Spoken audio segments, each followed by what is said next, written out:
What up, YouTube? We're here. We're live once again here reacting to more videos. Thank you, Swire, for the Gao. If you're hearing those are new audios that we just added today on a little weekly thing that we do now, where we change our audios according to viewer submissions and viewer opinions. But that's not why we are here. I've been requested this video a lot, especially about the Arknights Enfield. And it's supposed to be the death knell of gacha games made by Toboruo. Apparently, this is a controversial video amongst the Arknights community. Some of them saying this guy has no idea what he's talking, and some of them saying, you know, it's valid. It's valid. You know, it is valid. So, let's see how it is.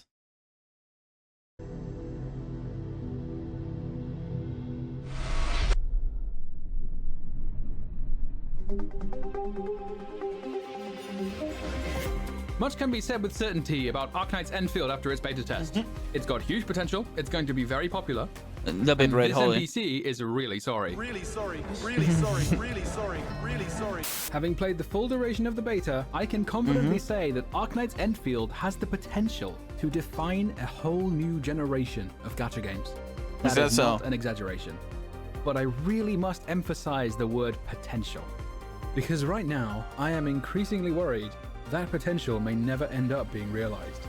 That very same potential could also turn the game into the biggest disappointment I've ever experienced in all my years of playing games.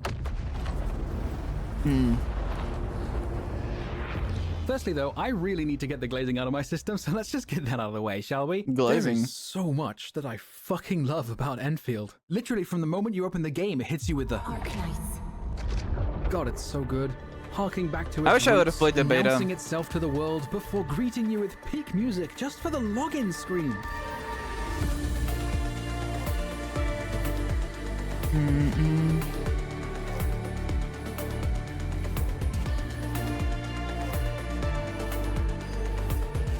I've never seen two people give a different take about the same issue in an instant.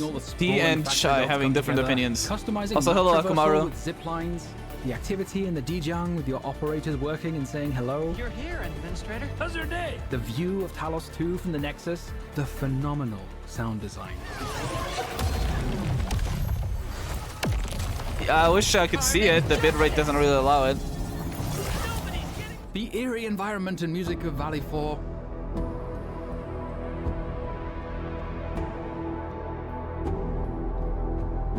Hello, Domike. The gorgeous environment and music of Jinlong.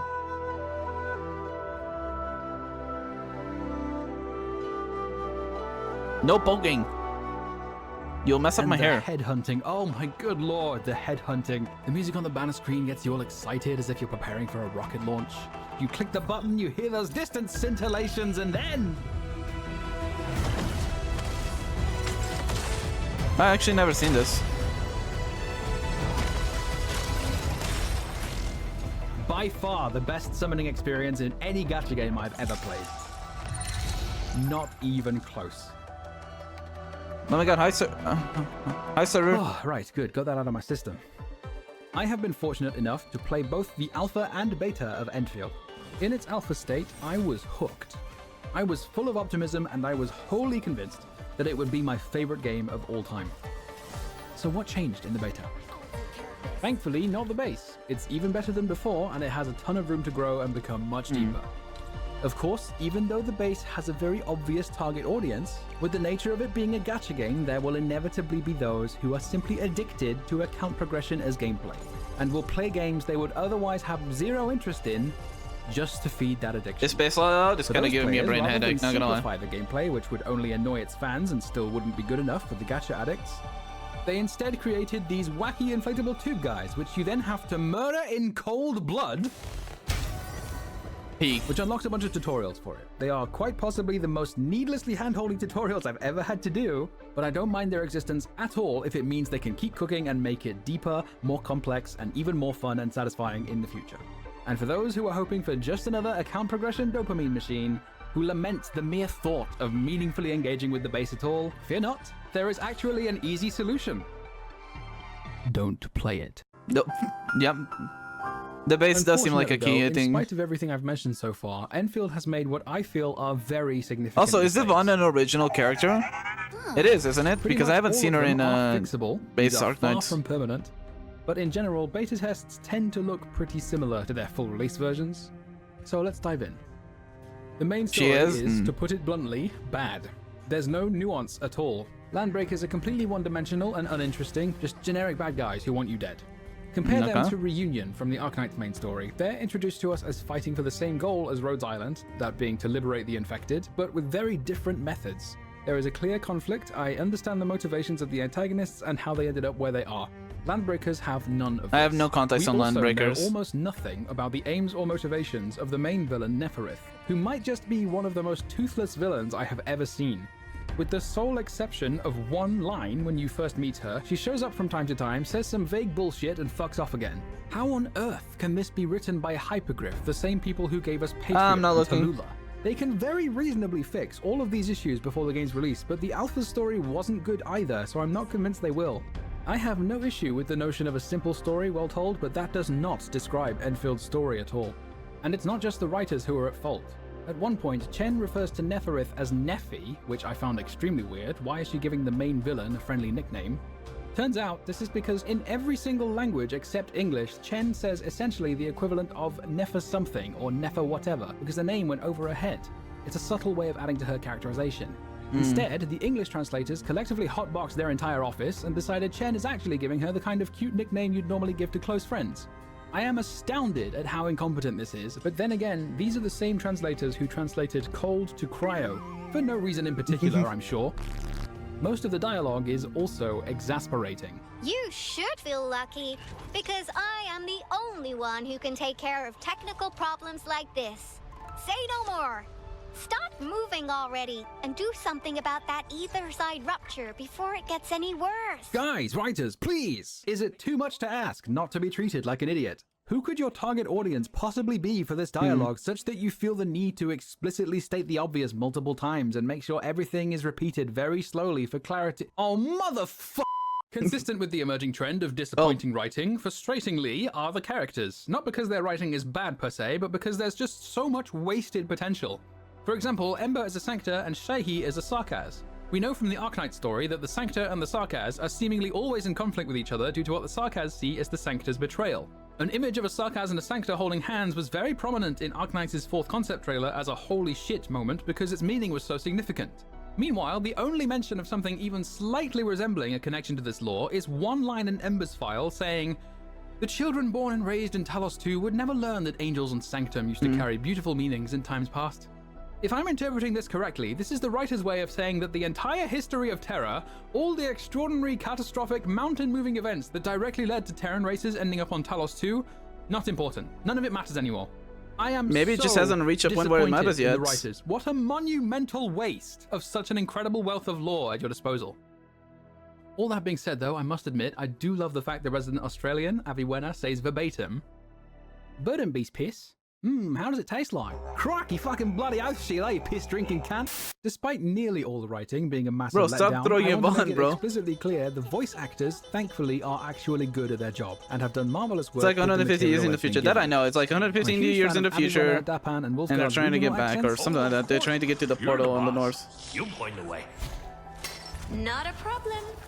Leave it to me. And on top of that, the animations are way more expressive, the models are outstanding, and their idle chatter adds a ton of... Idealism is always detached from reality.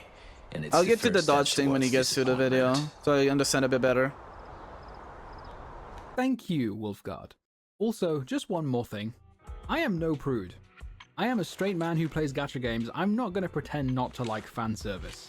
But guys, holy fuck, relax. Subtlety is dead. Humanity is cooked.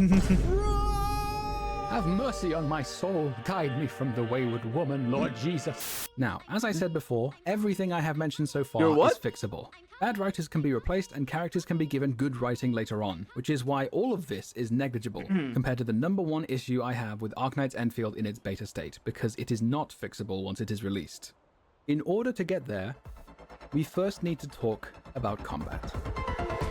Yeah, what's the issue with the Combat in combat? Enfield, for the most part, revolves around skills and skill points. Use a shared SP bar to trigger a battle skill, which in theory triggers a combo skill, which triggers even more of them, and so on. Combo skills are essentially just QTEs with extra steps that deal damage. You press E when the prompt shows up, and it gets the neurons going. Basic attack strings essentially serve as the cost of getting a final strike, which is the last hit in the sequence. Final strikes restore SP, so for the most part you really want to be getting the full sequence of basic attacks to that end. That logic generally applies to the combat as a whole. Given the importance of skills, you want to be maximizing SP restoration, hence the prevalence of Arclight in nearly every team composition. Her individual damage may not be anything noteworthy, but her ability to generate SP is excellent, and more SP means more damage. I just don't like her animations, Arclight's animations. Now, the beta also adds the ability to dodge. Due to the nature of final strikes being your primary way of restoring SP, you need to commit to the full sequence of basic attacks to get it, which means currently there is still very much a choice every time an enemy attacks you of either dodging or taking the hit, and the dodge is often not the best move. But it still gives me cause for concern. Future 6 stars are inevitably going to be designed to take advantage of more and more gameplay mechanics. Right now, the dodge only exists as a means of survival rather than facilitating damage. But if a dodge exists in any capacity, there is a very real danger of them leaning much further into it by, say, having a 6-star with a combo skill triggered by a dodge, and then more units with kits centered around dodging who synergize with that 6-star, and a new 6-star. How is that a bad thing? Why is interacting with a dodge a bad thing?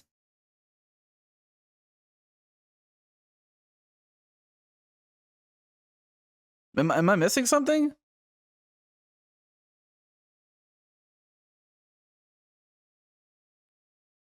Why is interacting with a dodge mechanic something bad? Okay, explains later. Okay. Star whose basic attacks don't get interrupted by the dodge, and before long you'll end up with a player base wanting more and more action, understandably seeking to flex their ADHD action gamer. It's an action combat game. Why wouldn't you? What? Okay, I'm getting his take even less and less. Skill. But with Enfield's base building being the way it is, and with the fact that they didn't dumb down the actual substance of the base building at all since the alpha, the vision the Enfield team had was clearly aimed at the kind of player who likes to obsess over details, who may not necessarily want something based on reflexes, but instead something more strategic, control. What? Wait, this is this bait? Wait, is this bait? It has to be bait, right? What? I'm assuming he never played Black Desert Online. Enfield was initially advertised as an RTS game, not as an action game. Okay, but now it's clearly going towards an action game, like, with base building features. Like, as this guy never played Black Desert Online, trust me, people that care about the game interact with the base building. Trust me. There's videos, countless videos on a video on to set up your employees, or basically your slaves, that basically you only feed them beer so that they can keep working. And like, it's super complicated, like, and most people don't even do it because it's complicated. And you think people won't interact with the base because there's a dodge?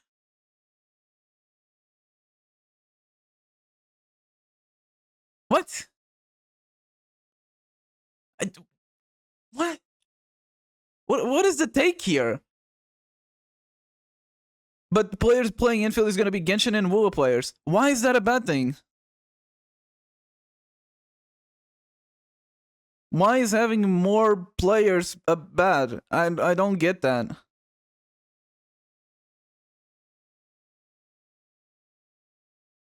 But honestly, on this side of our argument, I want dodging direction and the enemy attack patterns to matter. Just won't be fun for 80% of the players without a dodge button. I'll let him cook a bit more, but like, I just want to get my take out. Dodging being a thing is not a bad thing by default. How you limit dodging is how you make it bad. In my opinion, for example, Genshin has an iframe dodge where you can dash twice and then you have to wait a cooldown. Right? That's an alright. The only issue I have with that is the stamina usage when it comes to that. Watering Waves, the dodges are pretty cool. They're pretty good feeling, like, and then you get rewarded when you dodge well and when you're perfect timing. But I like the only bad thing that I can see is like, oh, you're limited, like you have infinite dodges and it's basically the dodge time is too. If anything, when people complain about dodges, they say, oh, dodging is too fucking easy. That's mostly the complaining that people have. If this complaint about dodging, oh, it's too easy to dodge things, the window is too big. I'm like, great take, love the take, 10 out of 10. I 100% agree. Dodging should be like key, like perfect timing in my opinion. But he has the complete option. He says no dodging at all. The choice, they have dodging, but it's not in the same way as Wuthering Waves. They have iframe dodges. Infield dodge is too hard here. Why is that a bad thing? Too small dodge window? Why is that a bad thing?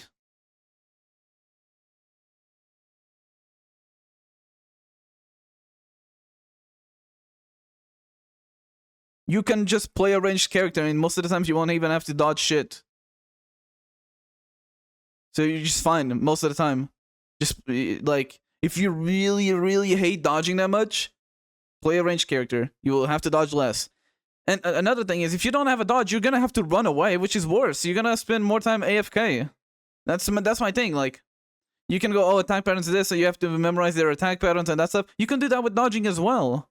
You can have attacks that basically are not able to get dodged, like grabs. A good example of this is in Wuthering Waves, where a lot of characters have a grab, right?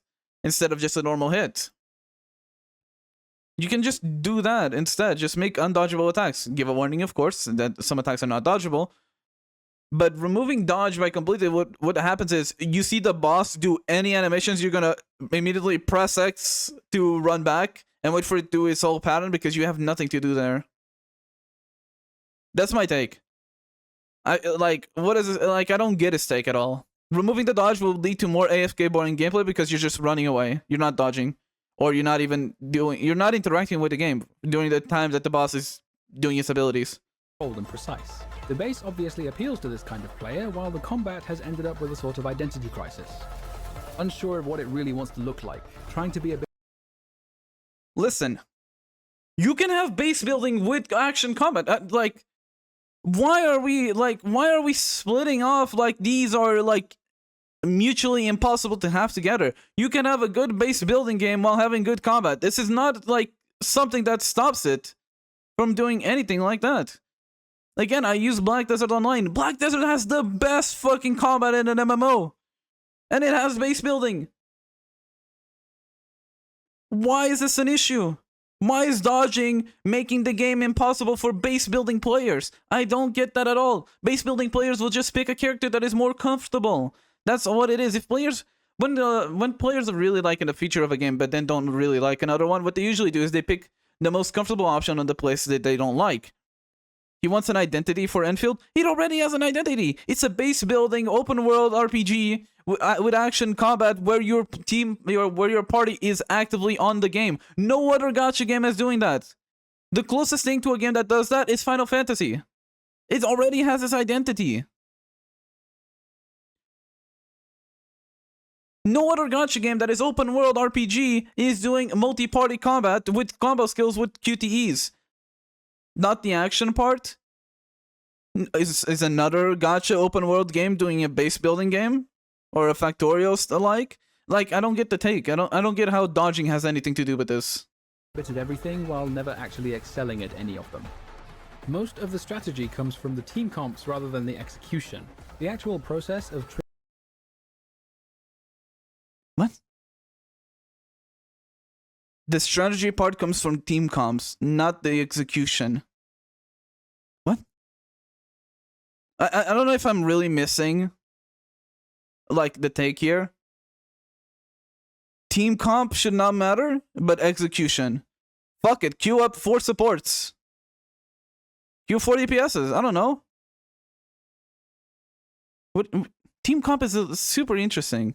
Like, team comp is what makes a lot of the games thrive. It's like mixing and mashing stuff that essentially goes together. It's like building a puzzle. You're just putting the pieces together, and like when you find a cool build, you're like, holy shit, that's correct as fuck. Imagine saying to like a Path of Exile player, dude, your talent tree doesn't fucking matter. It's how you play the game itself.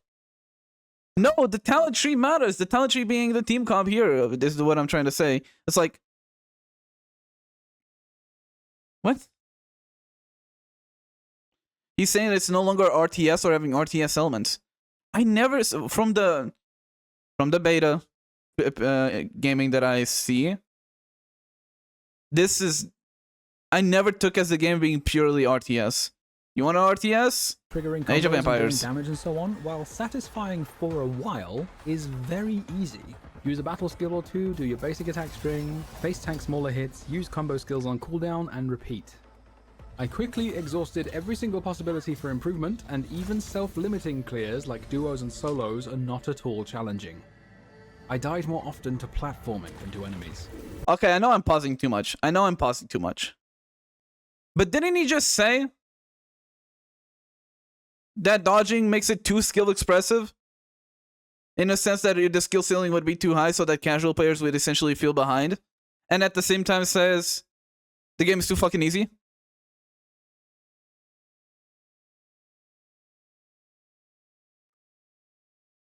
What? This is mostly due to the current cast of enemies lacking any real variety or complexity. Sure, it will improve with time, but the state of the game at launch has real implications for the future of the game. Hypergriff has been through these motions before. Today, more than 5 years after its launch, Arknights is known for its meaningfully challenging endgame modes to the point of Chinese universities hosting. It's so easy why I add dodge. That the removing the dodge is not the fix to an easy game. You're just making the game clunkier. If you want the harder game, make more interesting patterns. Make more interesting enemy patterns. Making more interesting enemy fights. You don't limit the player, you improve on the player. I mean, really, that's what I'm trying to get here. You don't want to limit the player's mobility or that stuff because it always feels clunky. What you want to do is make it so that the enemies actually feel interesting fighting, and that they're just not punching bags. And you might remember this on my first actually video that I reacted to of Arknights Enfield. One of my complaints is like, and this was the first beta test gameplay that I saw, like the own demo that Hypergriff posted, was, wait, the basic attacks feel like I'm just not hitting anything. Only the skills feel like I'm hitting something. They need to fix that. And then on the second one, they fixed that, right? You know, you're just joking? Okay, it's fine. It's just like, there is more you have to improve on, and removing possibilities and options to the players is not the play. You want to increase the possibilities, you want to increase the options, you don't want to decrease them. I think some classes like tanks should have other than dodge. If I'm a tank, I'd rather have something like a block or a taunt. See, that's perfectly fine. That's increasing the options, right? You're not technically limiting, you are giving options. You are giving, like, lateral advantages to a certain class. That's perfectly fine. I'm perfectly fine with that take. It's just removing dodge in general is, overall, and I feel like most people would agree, not good at all, right? Yeah, they added impact in the beta test too. Yeah. Arknights tournaments with thousands of dollars in prize money. I've kept playing for all these years because Arknights has such a rich endgame and high skill ceiling, but for a long time it didn't. When it first launched, the most interesting gameplay it had to offer was Chapter 4. It took them years to make integrated strategies a permanent game mode. But the difference is Arknights didn't offer anything else in terms of gameplay. There was nothing else to play the game for. With Enfield, Hypergriff seems to have regressed into doing the same thing by making it frustratingly shallow in its launch state, but doing so this time is a critical mistake. Those who are looking for strategic depth will not find it. It is pathetically easy, and it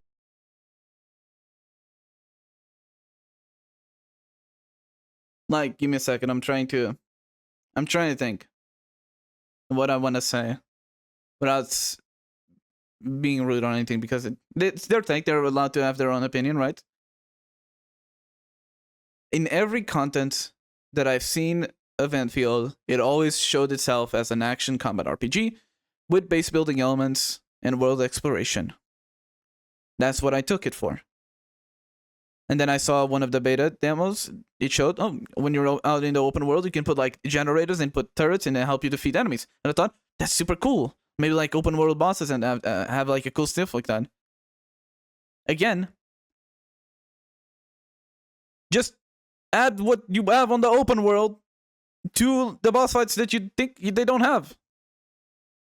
It fixed. will remain There you go, that your way for at least strategies. the first 6 months or so, which means once those players have completed their bases, which really doesn't take that much Like, time. in the end, I'm agreeing with him where, like, when it comes like, oh, it's missing like some strategy and like some of that elements, right? But his opinion on it is nuke the dodge. What? No, that's completely not it.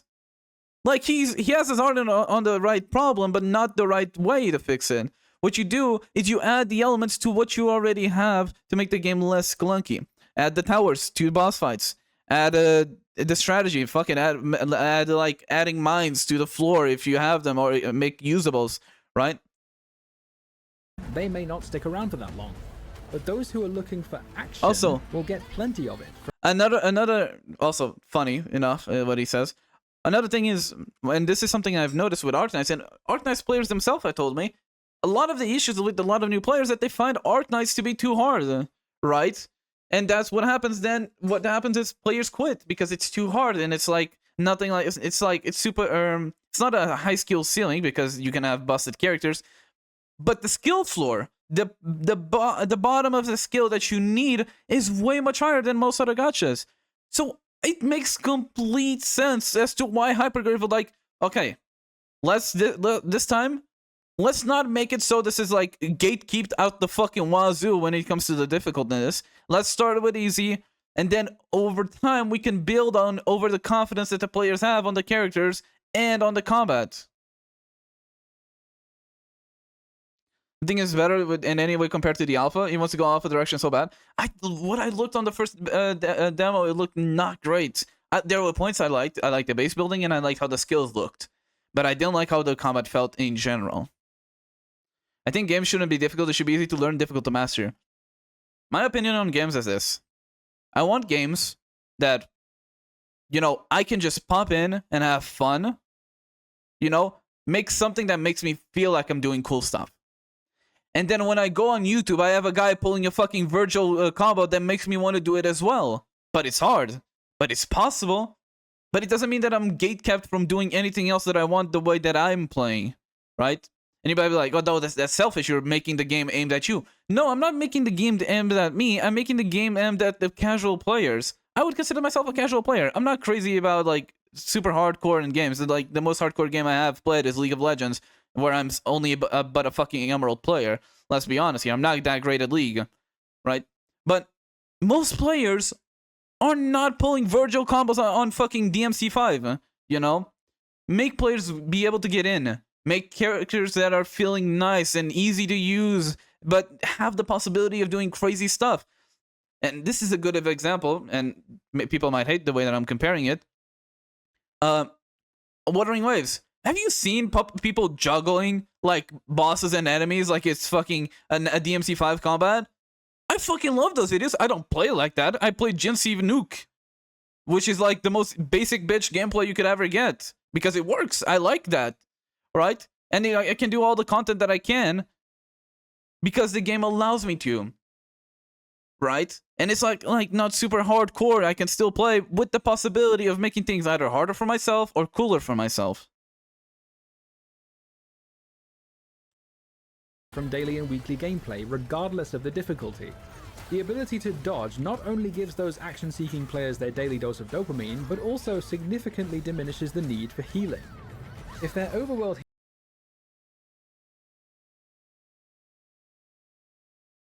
Like, what do you even say to that? Like, dodging makes healing unusable or not needed.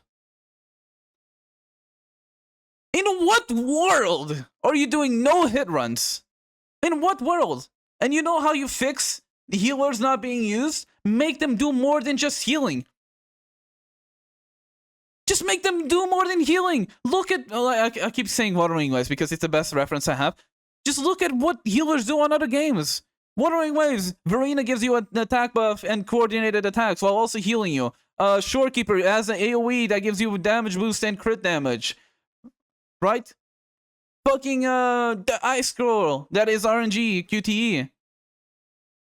Just do that. Make them do more than healing. A healer should not just be a healer for the sake of healing. They should do more to make them more interesting. That's a good example of that is when it comes to League of Legends. A lot of the time, early supports were just healers and shielders and like they did something extra. Now, just look at Pyke. Pyke is like fucking stunning, not stunning, going invisible, executing people, fucking killing people by themselves, right? Just give healers more than just healing. It's just this whole take about dodge is such a nothing burger that is like literally making all his points like inept. Like people will not listen to his point of like making the content with the possibility of being harder and cooler. That's what I want. I also want a game that looks cool, harder if I want to, and completely have fun with it. But removing dodge is not it. Because you're making the game more clunky.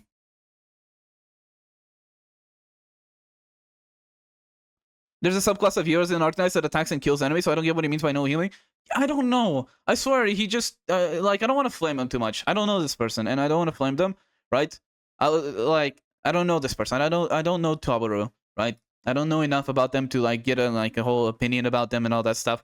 All I know is about the video that he's throwing at me, and that I'm seeing it. And the video that he's seeing is saying a lot of things that are just fundamentally wrong and will cause the game to not only feel like shit and have no players, just completely like ruin the whole fun about the game, right?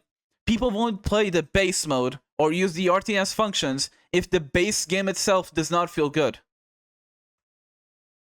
That's kind of like World of Warcraft, another good example. Sorry, I'm yapping, I know. Big yapping moment. When it comes to World of Warcraft, they redid the whole leveling experience because people were not even reaching the end game. Right? People are like, bro, this shit sucks fucking ass. Why would I why would I go through this god-awful beginning, no fun, clunky feeling ass shit to feel decently well in the future? That makes no sense. I'm just gonna quit the game and go play something else. And that's what people would do if the game is clunky at first. You know? Healing needs can be met with items you can craft directly from the backpack, and the 4-star like Snowshine can provide literally all my healing needs with room to spare anyway.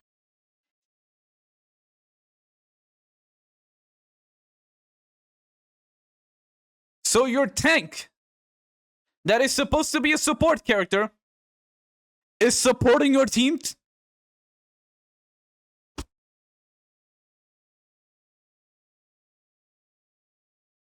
Motherfucker, you're just stacking healers!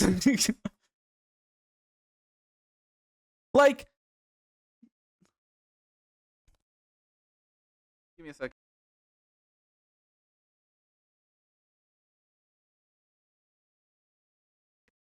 Like, is it better now? Is the mic better? Like, at this point, like, it's like, bro, I don't need any healing. I already have 2 healers on my 4 team. All good, Minorate, all good. But, like, you're complaining about your support tank healer doing enough healing for your team. Is it killed? Test. Is it fine or not? Is it actually not? Like, I don't want to get heated. I don't know this game. I've never played the game itself, right? So I can't yap too much, right? I'm just talking about what I've seen and my experiences with other games, right? But what he's complaining about at this very moment is that his tank, that is a built-in support that passively heals you, is doing his job too well that you don't need a second healer.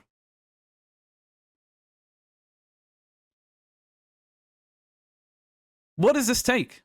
I don't get this take. My healer is healing too much?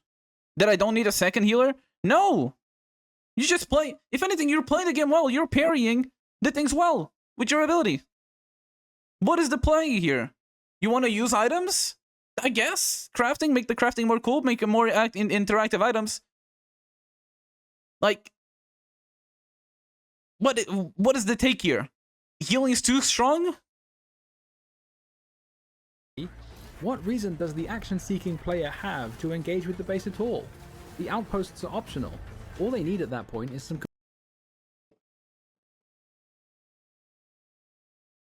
Oh my god, oh my god, oh my god, oh my god, oh my god, oh my god, oh my god, oh my god, oh my god, oh my god, oh my god, oh my god, oh my god, oh my god, oh my god, oh my god, oh my god, oh my god. What do you mean the base will be useless? You're still crafting. You're still getting your gear. You're still getting upgrade materials for what I know. You're still getting crafting materials. What? What do you mean the base will be useless?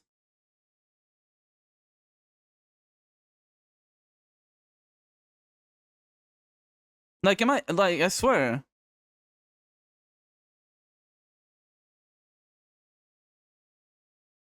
Like, I have not even played the game. And I can tell these stakes are ass. Like, no offense, man. Like, these stakes are ass. Like, your solving of these issues are removing content. Removing stuff. Don't remove them. Add on it. If the issue is that, oh, action players will have too much fun with the combat, which is a take in itself, that they won't interact with the base, just make the base more fun. What is the issue here? Again, I'm confused on his, like, overarching take. His take is that combat will be too much fun that people won't interact with the base.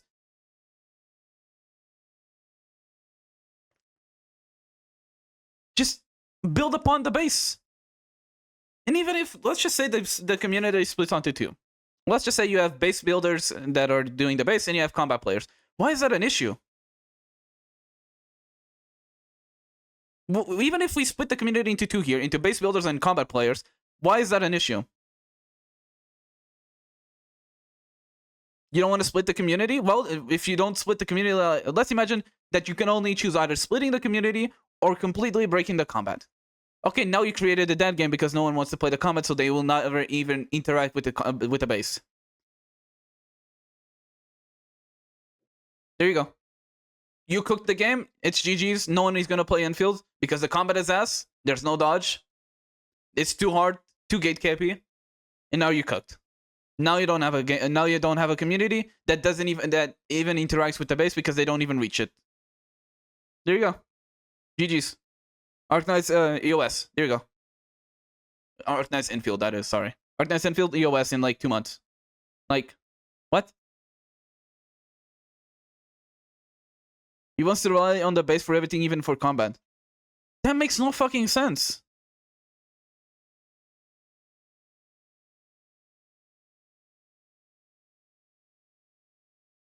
Imagine seeing an RTS, like, the thing is, base is already technically mandatory. From what I'm seeing in chat, you need the base to create your gear.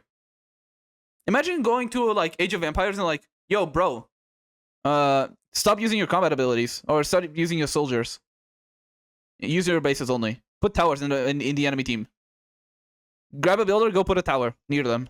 Go to the enemy base. Go put a tower there. Like, that makes no fucking sense. No, you're gonna use what your base gives all the way in the fucking back on the side to improve your combat. There's just no defense, there's just tower. Yeah.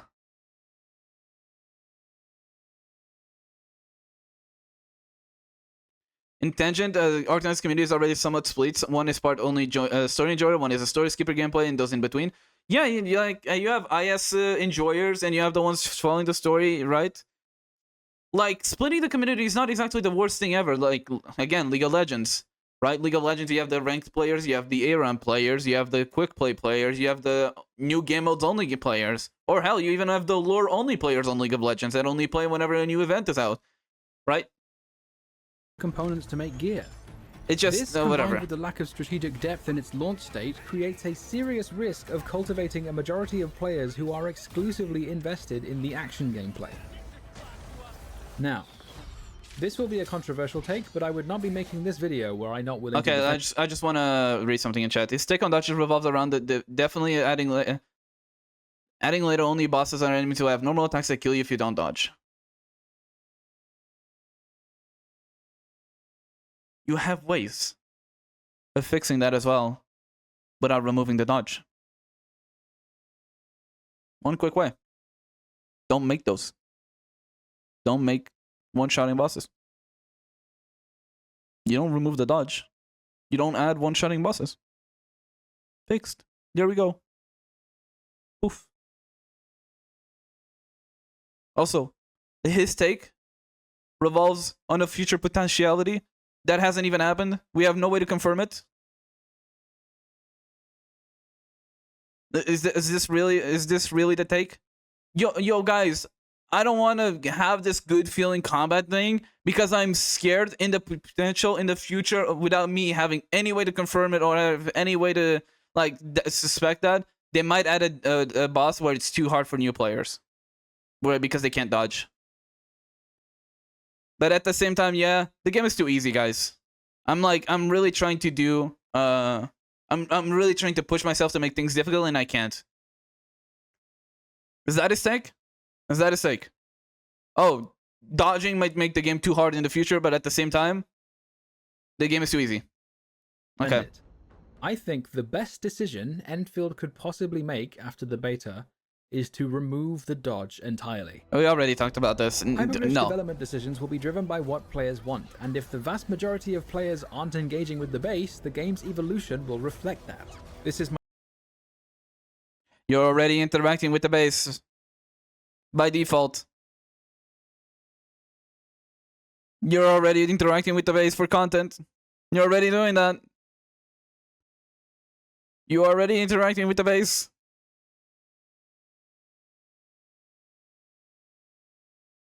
The game is too easy. Let's make ourselves disabled to make it more challenging. That's unironically the take that I'm getting from him. Because he was talking just a few seconds ago that he was trying to make the game harder for himself by putting 2 people on there. Dude, the game is too easy. I'm putting myself with 2 players instead of a 4-player party, and the game is too easy. Here, let me break my fucking legs to like make this harder. My number 1 issue with the game. They are creating a precarious combination of action gameplay in the combat alongside the slower gameplay of the base. We already have an example of such a precarious combination in a gacha game failing to hold in Zenless Zone Zero's TV mode. And guess what happened to the Zenless Zone Zero TV mode? How long was this released? How long was this released ago? 9 hours ago. You know what happened to the Zenless Zero TV mode? It got fucking removed.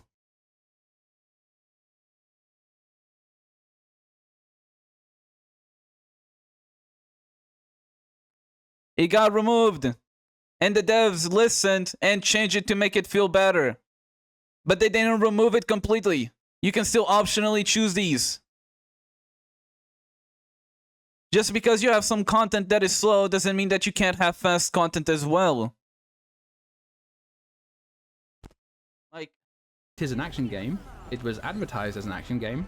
Lo and behold, the action gamers didn't like the TV mode, and Hoyoverse decided to all but kill the TV mode entirely. The difference, though, is that Zenless Zone Zero was built from the ground up around its dodge and parry mechanics. It is fundamentally an action game. That is where its strengths lie, and that decision was an act of leaning further into those strengths. Enfield, on the other hand, has been... I have the perfect comparison for this. Final Fantasy VII. Yo, guys, we can't have a good combat in Final Fantasy VII because we have chocobo racing. And chocobo breeding. Kill the combat in Final Fantasy VII. Did he actually... I refuse to believe my mic actually broke.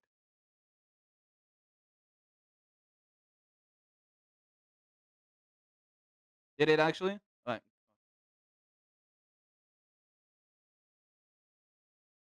I swear to God, the moment I get a payout, I'm going to buy a new microphone. Going back to my take. Kill the combat in Final Fantasy VII. You know what? You have chocobo racing and chocobo breeding. It's too slow. There you go. Would that make Final Fantasy VII better? No. No, it fucking wouldn't.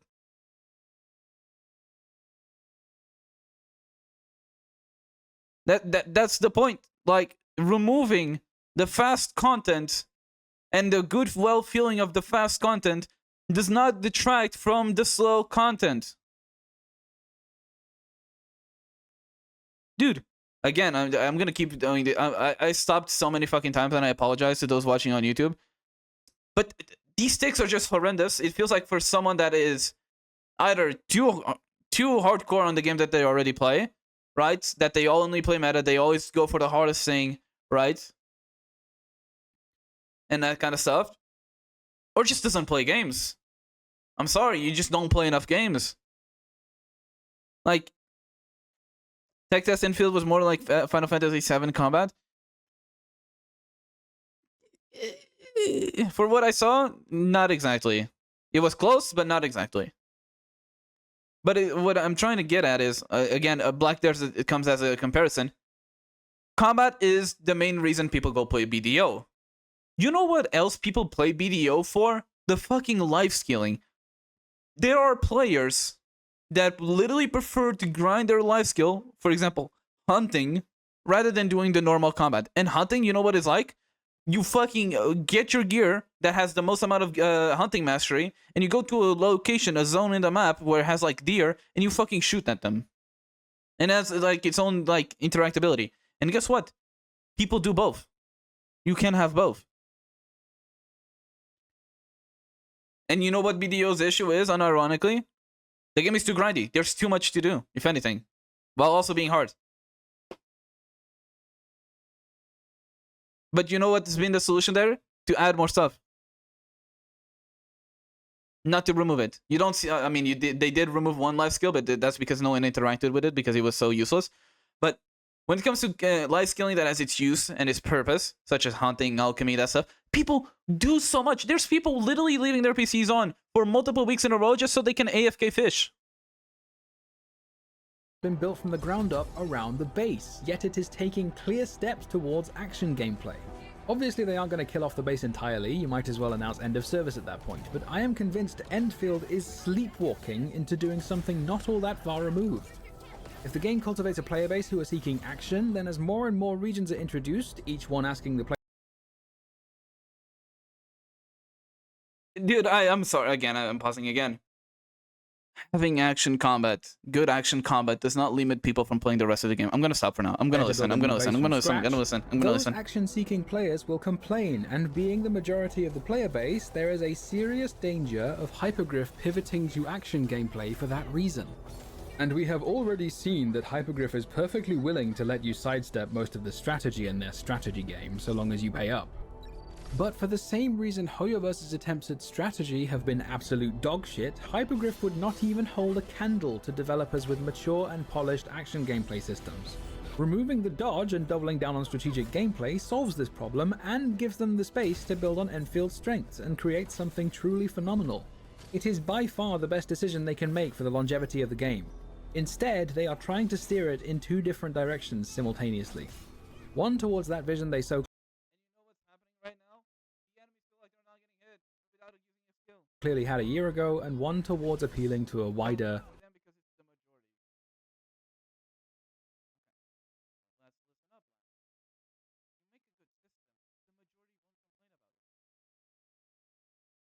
I'm actually gonna freak the fuck out. Is it better now? Sorry. I'm perhaps a bit too heated. The takes themselves, like... Because I'm actually super excited for Enfield, right? Because I just got introduced to Arknights and I want to know more. So I'm sorry for being a bit too heated. It's just... The takes themselves are just not good. But when it comes, like... When it comes to the majority of being combat players, therefore making the base weaker, is, first of all, speculative, right? It's pure fiction. There is nothing to prove it so far. And second, if you make the base system good enough to make players want to interact with it, the action players will gravitate to it anyways. That's the issue is not, oh, combat is too actiony, therefore people won't play the base, therefore leave it. Right? That makes no sense. If the base system is good enough and fun and interactive and involves the rest of the game, people will do the base anyways.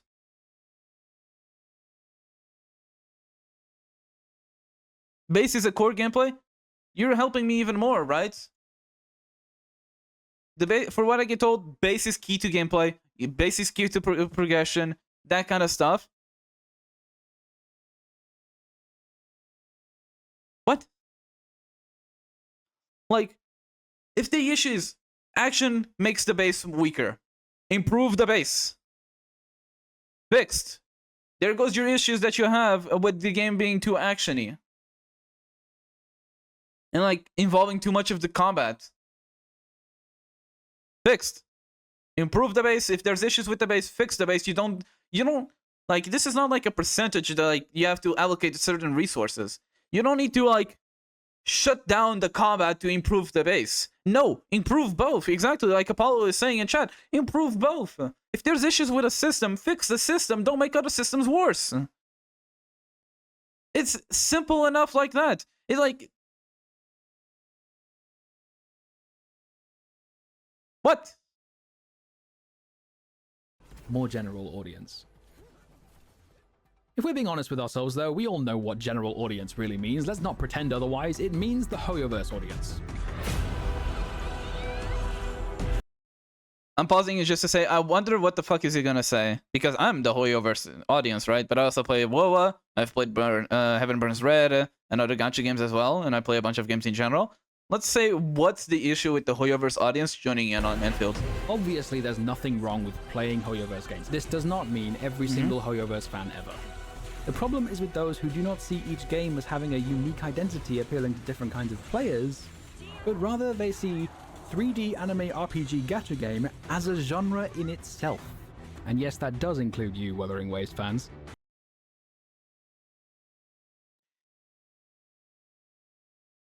All those games are 3D RPG gacha games with open world. But what defines them is the combat and systems in them. Genshin is more about team comps and more about synergies and the elements reactions. ZZZ is about reaction times. It's about reaction times and parrying and like movement. Honkai Star Rail is even more about team comps and strategy, turn-based thinking.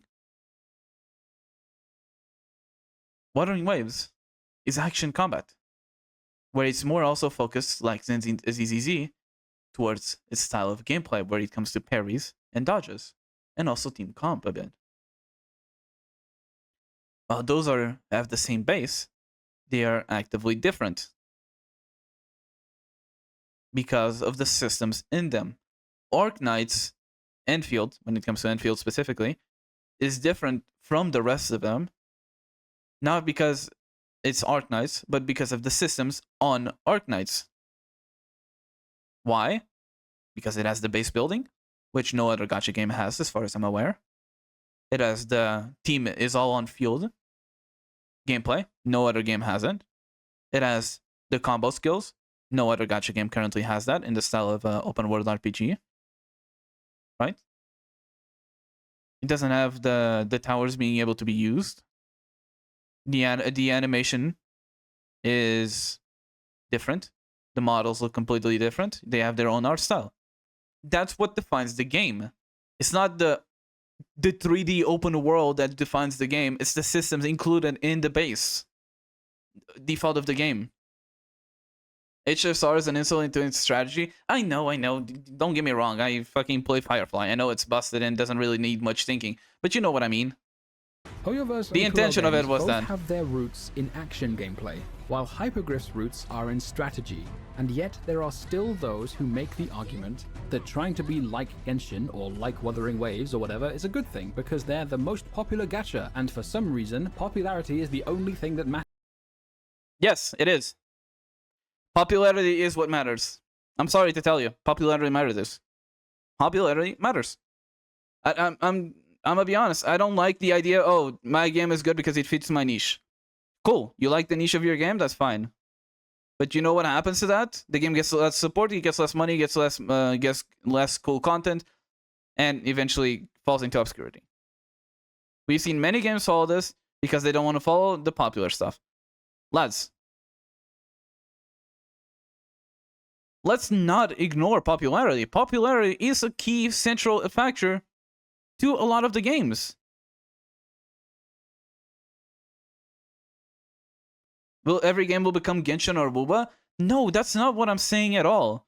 What I'm saying is to be forcing a game to not be able to be because the issue with Arknights, as I see at the moment, is the casual community is not plenty because the game is hard, right? The issue that I'm trying to mention is not make every game Genshin or WoBA. You have a base. Build upon that base. Oh, you didn't know what to talk about? Okay. But still. First of all, in the holy world of 2025, any game, a gacha game that is gonna get released is gonna get compared. You have the Azure Lane game getting released. Oh, that's fucking Genshin. Oh, you have Ananta. That's Genshin GTA. Oh, you have which was the other one? Neverness to Everness. Oh, that's Genshin again. It's always going to be compared to Genshin or WoW or any other Oyaverse game. But what's the issue? Build upon that and make something of your own. Like, every game that is popular was built this way. Why are we trying to say, oh, we gotta make something completely fucking unique out of base to make everything interested?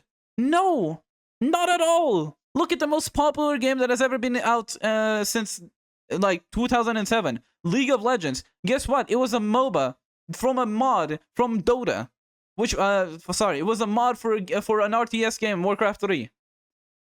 Guess what? It was built upon a base, then improved along the time, which led to what is popular today. And now what do other game companies do? They look at League of Legends and think, okay, what is this game doing? To then improve along the time. And make my own thing. Dota 2 did that thing. Dota 2, released after League of Legends due to its popularity, made its own thing. CSGO, or CS 1.6, looking at the old days of Call of Duty and that kind of stuff. Improved on itself and became more a strategy focused, or more, not strategy, but a more hardcore one shot one kill kind of thing. Very hard, very like its own thing, right? But it built upon something, right? Just because we're building off of something doesn't mean it's copying or being boring or that kind of stuff. No, it doesn't mean that at all, right? Remember Genshin was compared to Breath of the Wild? Exactly. There was like a whole year or two when the game got shown. Like, oh, this is just a Breath of the Wild copy. Look at the stamina icon. Oh, the animations look very similar. Look at the world. It looks very similar to Breath of the Wild. Now people don't use that. People don't say, oh, Wuthering Waves looks like Breath of the Wild. No, they say it looks like Genshin because Genshin took a base that they liked and improved upon it and created its own identity. And that's what Arknight's Endfield has the possibility of doing with a good base system that involves a good amount of like organization, timing, and that kind of stuff, and making a good combat that interacts with that base. Right? And you're building that upon that itself. You're not exactly going, Genshin on the combat. Fuck the base, kind of fucking thing. No, you're still interacting with the base. You're still doing the things. And you improve on both of those systems to get your own identity. Matters to these people. I'm going to make what may seem like a strange analogy at first, but just trust me on this. When Gangnam Style released in 2012, it was a global phenomenon. It became the first video to reach 1 billion views on YouTube, and just like that, the Korean pop industry was catapulted into the mainstream.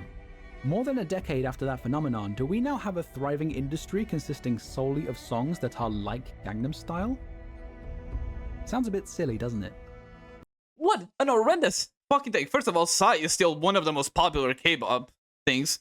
First of all, awful take. K-pop is built upon Psy. Sorry, it did. BTS built off Psy's popularity, which allowed them to go worldwide. This take is exactly what I'm talking about. He's talking like, oh, no one is like thinking, oh, there's no songs like Psy at the moment. That means people didn't copy of each other and then it evolves. No! What a horrendous take. No, what happened was people saw Psy, saw the popularity of K-pop on the global stage, right? And improved on K-pop to the global audience. That's what Psy did. So, like, this is like the comparison that I'll be doing here. It's not like the perfect one. Gacha games were not popular in the West. They just weren't. Exactly. Right? You know what happened? Genshin evolved and made it gacha popular on the global stages. And you know what every company saw and did? Fuck it, let's make gachas global. Fuck it, people love gachas. People love anime stuff. Fuck it, send it.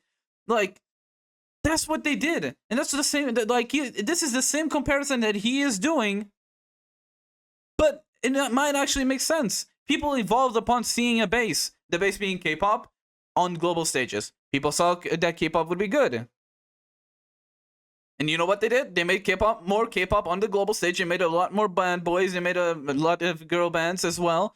right? And that's what they did. This is the comparison that he's doing, but his makes no sense because people did do that, and it's still popular. I agree with you, but the combat should be improved. I hope writing would be better than in Genshin. I'm not saying that. I'm not saying like the game is flawless. I'm not saying Enfield is flawless because I have not played the game. I can only talk about the gameplay that I've seen. What I'm saying, the main point that I'm saying is, he's trying to remove features in favor for a more hardcore niche audience when it doesn't favor anyone to have a niche core audience.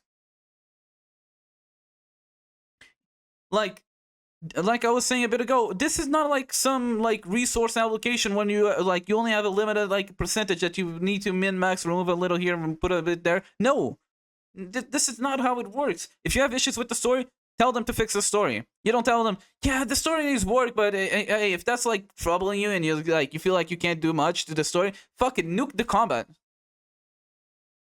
to improve the story. You see what I'm saying? That's essentially what he's asking for. He's asking nuke core gameplays to improve other content, to then what? Make people not enjoy the other features? Sire did not stumble upon some magic formula for success which can be repeated forever with Didn't the right he balance of just go back to ingredients, yeah. Sai has explicitly said this himself. You know, I cannot call this success because this is called phenomena, and which means I don't do anything. Using a 20... Okay. Why are we using a 2012 interview when he says it's not success because he got his first like big banger on the global? Are you gonna tell me he's not successful now? 13 years later, you're gonna tell me he wouldn't say he has a successful career?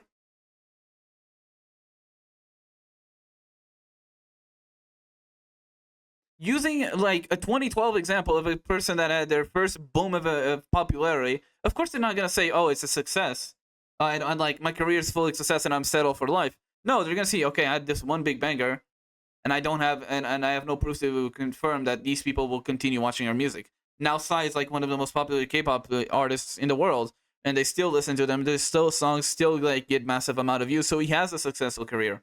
This is like, how would I say? Imagine saying, oh, League developers say the game is not a success after 1 year of release. Of course they're not going to say it's a success. They had only 1 year, man. Here it's even less. It's on the same year. Only months apart of the original release of the game, man. Or the music. It's like saying the League thing, but even less time. People do it, right? So this was by people, not by me. K-pop is the leviathan of an industry it is today, not because everybody copied Gangnam Style, but because people took advantage of the opportunities Gangnam Style opened up.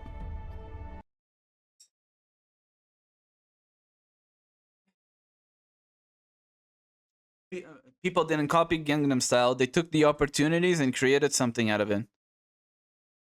What the fuck do you think that is? They took a base and they leveled it up.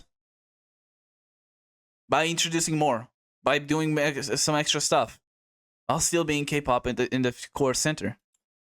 Fast forward to 2020 and Genshin Impact becomes a global phenomenon, catapulting gacha games into the mainstream.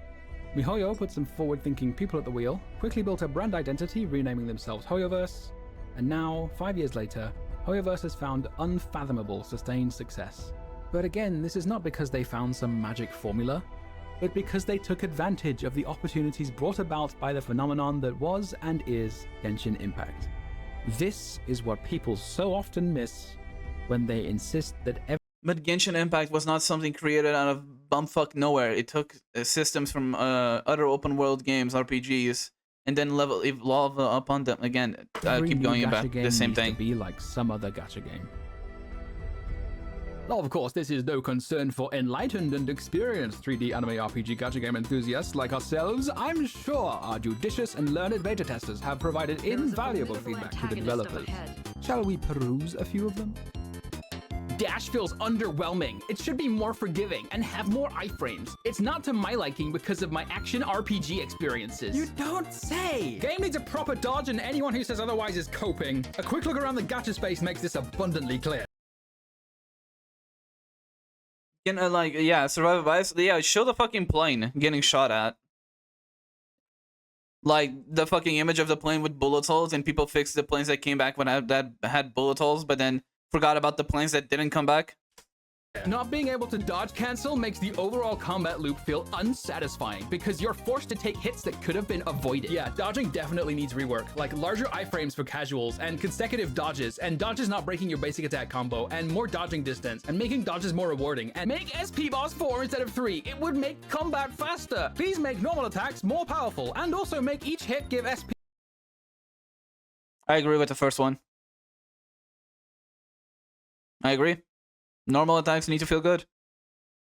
Normal attacks is what you use the most in most characters. Them feeling not good is dog shit. The second one, I don't have an opinion on. And also stagger, and also They should stagger. Claymore should stagger more than like light weapons and that kind of stuff, but you know what I mean. They should stagger. please give SP whenever I dodge. Also, please make dodges use less stamina. Also, so far so good, but it feels like some essential features are missing, like iframe rolls and parrying and deflecting. Hey, remember what I said about players wanting more and more action if a dodge exists? Make SP boss 4 instead of 3, and make it recharge faster. Right now, there's no incentive to swap to another character during combat. It cancels the animation and doesn't change the position. I hope they make it more like Wuthering in combat. It cancels the switch cancels the attack animation. It doesn't change the position to the next character, so I hope they change. Okay, so the issue here is when you change the characters, the character switches places with you instead of moving to what the other character is doing.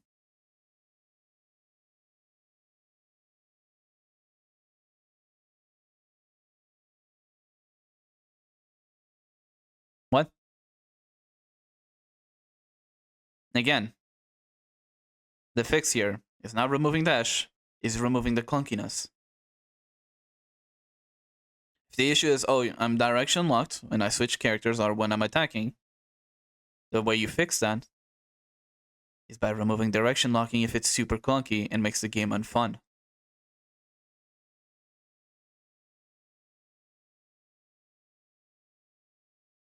Am I missing something again? Bro's making reviews dumb and full to prove his points, right? Yeah, like, first of all, when you have a new fucking game with a bunch of feedback, you're gonna find any fucking dumb take. Like, this seems like idiotic. I can pick any fucking dumb takes whenever I go.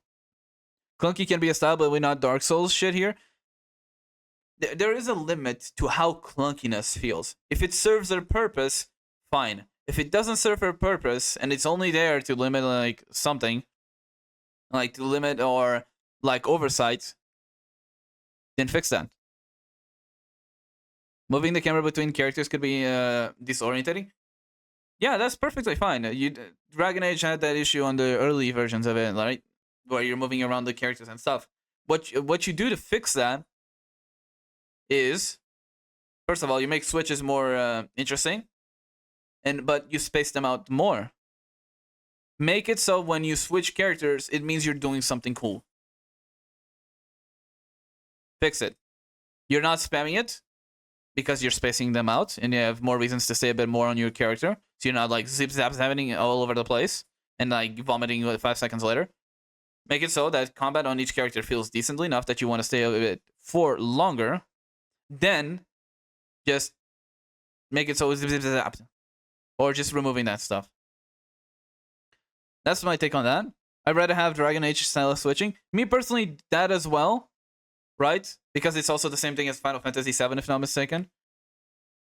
Or what you can do is make it... You have the possibility of making an option that helps people that feel easily nauseous. Make it so that you have a slow mode when switching. Or like it shows up a way like you can like control it a bit more and make it like instead of like zip and 5 seconds later, instead of like hell, stop time a bit or slow time a bit, switch characters, make the camera a bit more smoother. And those that don't feel bothered by that can just like boop instantly, right? What about having a command gimmick, like telling the AI to fall back or rush the enemy, or crowd controllers move to a certain spot? That seems perfectly fine. Again, it increases the skill ceiling a bit. But one thing that you can do is to improve that. That seems like a min-maxy thing, right? If you want to min-max your party members, add that system, but make an AI that is decent enough to, like, most of the times it won't fuck up, right? Because what I'm assuming at the moment the system is at is like it will focus the target that you're focusing, your party members. The animation and doesn't change the position. I hope they make it more like Wuthering Waves. Oh, here we go, boys. Buckle up. Combat's already way better than with the technical test. Being too different will scare new players away. They changed it from the technical. You can say a combat feels better than a combat that you didn't play by just looking at it. I'm sorry, but if I look at a combat that looks like ass, and everyone else is also complaining how it feels like ass, I'm gonna say it also when I've tested and it feels like better than what was shown before. I'm gonna say it's better. I'm sorry. It's like, oh, here, have silver, but gold is better. Oh, so you don't want the silver? Okay, you never even had the silver. Why are you complaining about it? Why are you saying that silver is not better than gold? Like, why are you not taking the silver? Well, because gold is right there. Why you can give me gold, right? Yeah, I can give you gold, but here's silver. Like, why can you say that gold is better when you never had silver?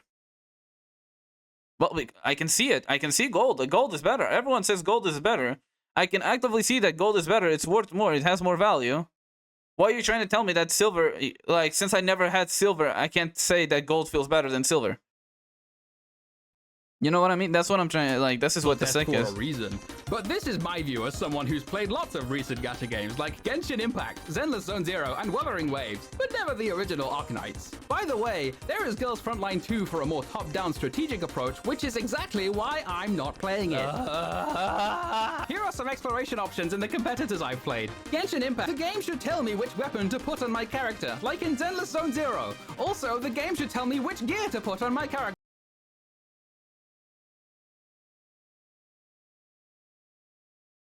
This is an horrendous take by the video player, not the comment. And why do I say this? Again, I'm doing another comparison. Black Desert Online. You know what the issue with Black Desert Online is? The game relies too much on the community for its guides to allow new players to be able to play the game. You cannot play BDO fully from learning yourself. No matter what, you will always search online how to do something. You know why? Because the game didn't support tutorials and helpful tips to players that are new. And you know what that happened? It meant that new players did not know what the fuck they were doing and gave up on the game. And you know what is BDO doing now? They are adding those tutorial tips and helpful content. Because they know that new players need help. Think of the dumbest person you know personally. Now times 10. That's the normal average human. And I'm there. Oh, trust me, I'm there. I'm dumb as hell. But I'm dumb. Those people are extra dumb. You don't plan for what you think is the dumb player. You think for the even more than the dumbest player. Helping players is not an issue. Why? What is this bullshit attitude that, oh, I'm better because I didn't need the system's help? Or the game helping the player pick whatever they think is best is dumb. What does this take? Why? What is wrong? Like, what is wrong with the game helping new players? I don't get this take. This has also happened with Genshin along the time. This also happened with Honkai Star Rail. This also happened with League of Legends and a bunch of other games where they fucking forget completely about the new players and people that might have not ever played a game like this before. And you know what happened? Those are the new blood, and that's what keeps a game floating. Making it so that the system doesn't help new players and fully relies on the internet to do that job for them. You know what that happens? It happens on BDO, which then nukes the fucking gameplay. Now it's only hardcore players that can only complain about stuff. You know? There is no take that nuking any help to new players is a good thing. Like, there is no take here that makes it so that new players not having a good experience or help from the system will make this ever a good thing. It just doesn't. I'm sorry. I don't give a fuck about no elitism or any kind of that. My idea is, if I need help, extra help that the game is currently not offering me, I go to a guide. But the game by itself should give me the basics and help me guide it towards the best decisions. It shouldn't be like, fuck it, let me throw you here in the middle of bumfuck nowhere, and good luck. If you need help, go to a wiki or something. No. That makes no fucking sense. No, the anime reaction hasn't happened. Oh. Lights09, thank you so much for the raid. Thank you, thank you, thank you. Hope you enjoyed your stream. Hello, hello, raiders. Sorry, I'm kind of in the middle of a ranting at the moment. I'm having a little bit of a rant about a video, but I hope you had a great stream, Lights. Thank you, thank you, thank you. Hello, raiders. My name is Raycon or Rayconnect, whichever one you prefer. I am new to the Arknights community. Been playing for around 12 days. I think I would say around 12 days. And I'm currently reacting to a video about the future of Enfield. Go! Gao, indeed. Where we are seeing possibly the worst takes I've ever heard when it comes to a game in beta. Did you add me? I did send you a friend request, Lizzie. I did send you. And now at the moment we are currently... how am I? In general, I'm doing great. I'm having a blast. I'm just a little bit too passionate about seeing takes that seclude potential new casual players or new players or in general beginner players. Like, I detest elitism in games because it helps no one.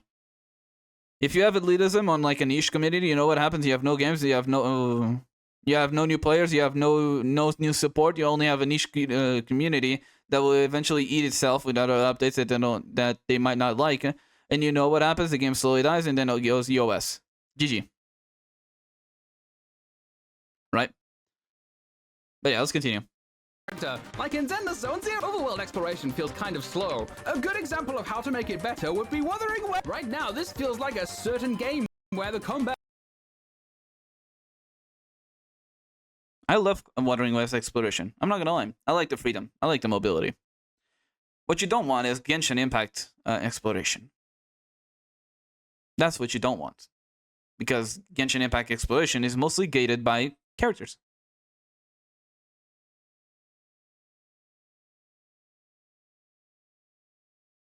And you don't want that, because that gives more FOMO. You know what what Wuthering Waves did well with their mobility? Everyone can have the same mobility. Having a niche Enfield community means they're competing with themselves? Exactly.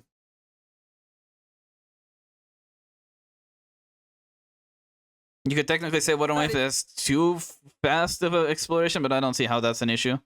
Is you running around and combining different skills to get the reactions. Damn, that's crazy. I wonder why. Jump feels too short and floaty. It would be great to increase the height or allow a double jump. Okay, Lies, you have a good one. Geometry. What do you mean? This is especially important because of improvements to exploration the competition has been making. Oh, will you please fuck off? It would...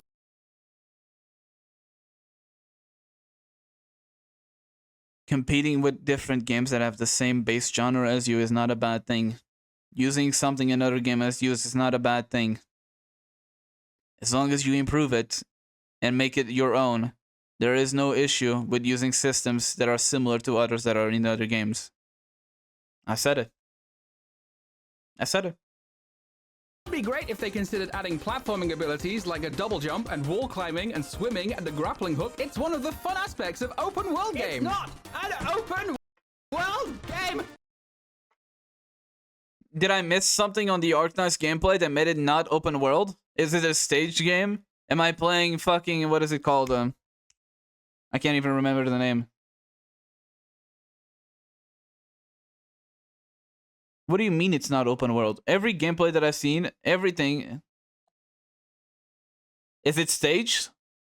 Is it stages? Is it a staged gameplay?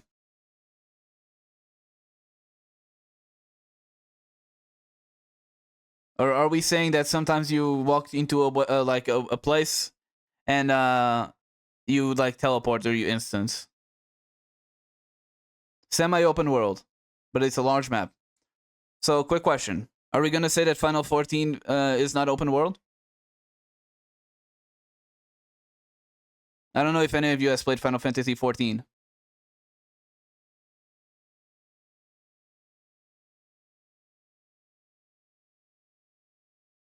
Is that the take?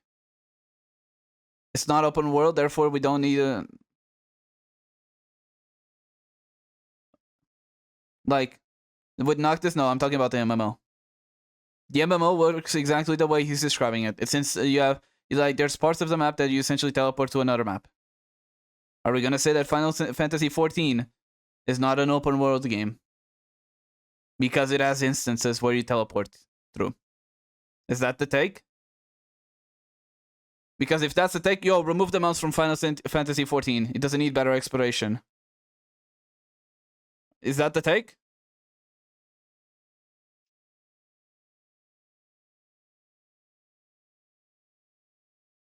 There's regions. Exactly, but if they are long enough that you spend a considerable amount of time traveling through each and one of them, having ways to improve the exploration of those each maps is not a bad thing. I'm not saying, yo, add a flying mount that traverses the map in 0.5. No, I'm not saying that, of course. But making it feel better is not, pardon me, is not an issue in itself. It's how you implement the exploration of the content.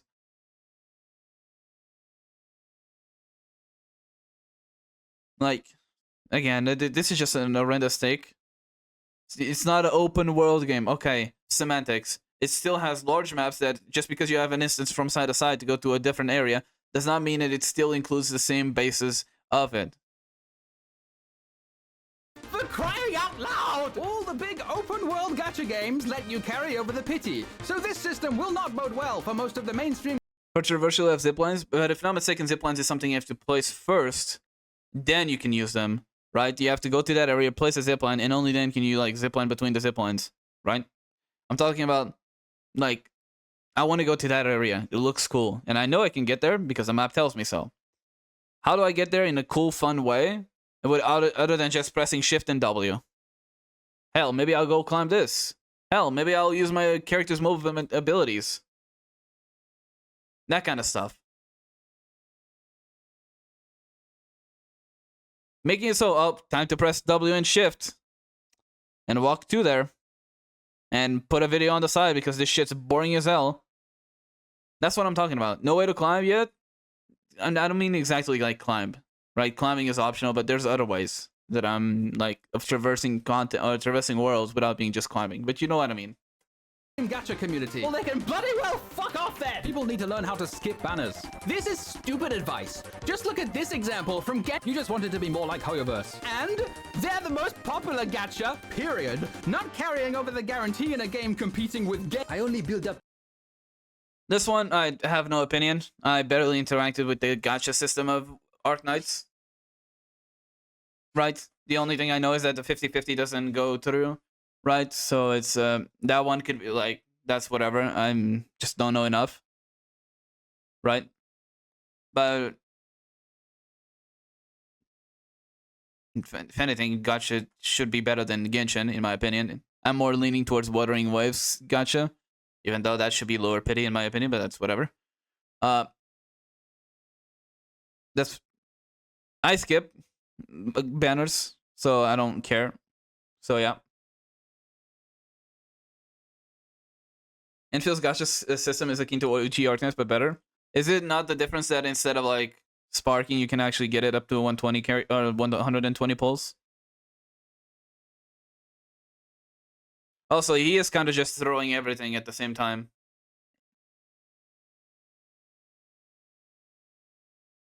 Okay. That's perfectly fine for me. 120 guaranteed. 50-50 doesn't keep, but that's whatever. I'm sorry, Hellbound. I'm sorry. It's just, I'm very passionate about this type of stuff. Exactly, that's what I'm talking about, history. Arknights is better for free-to-players, but not for whales. Pity if there is a character I really want dupes for. The concept of dupes is already questionable. Looking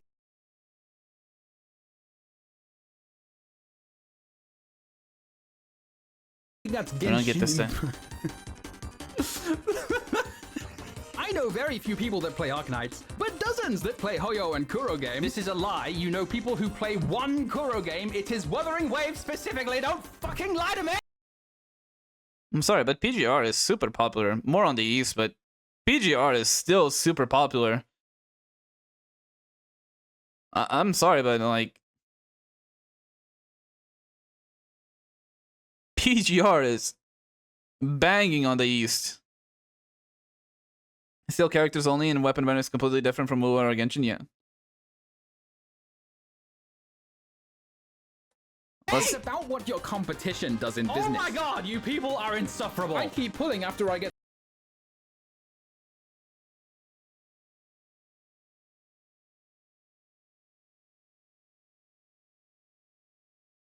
They are businesses. They need to make money to keep their game running.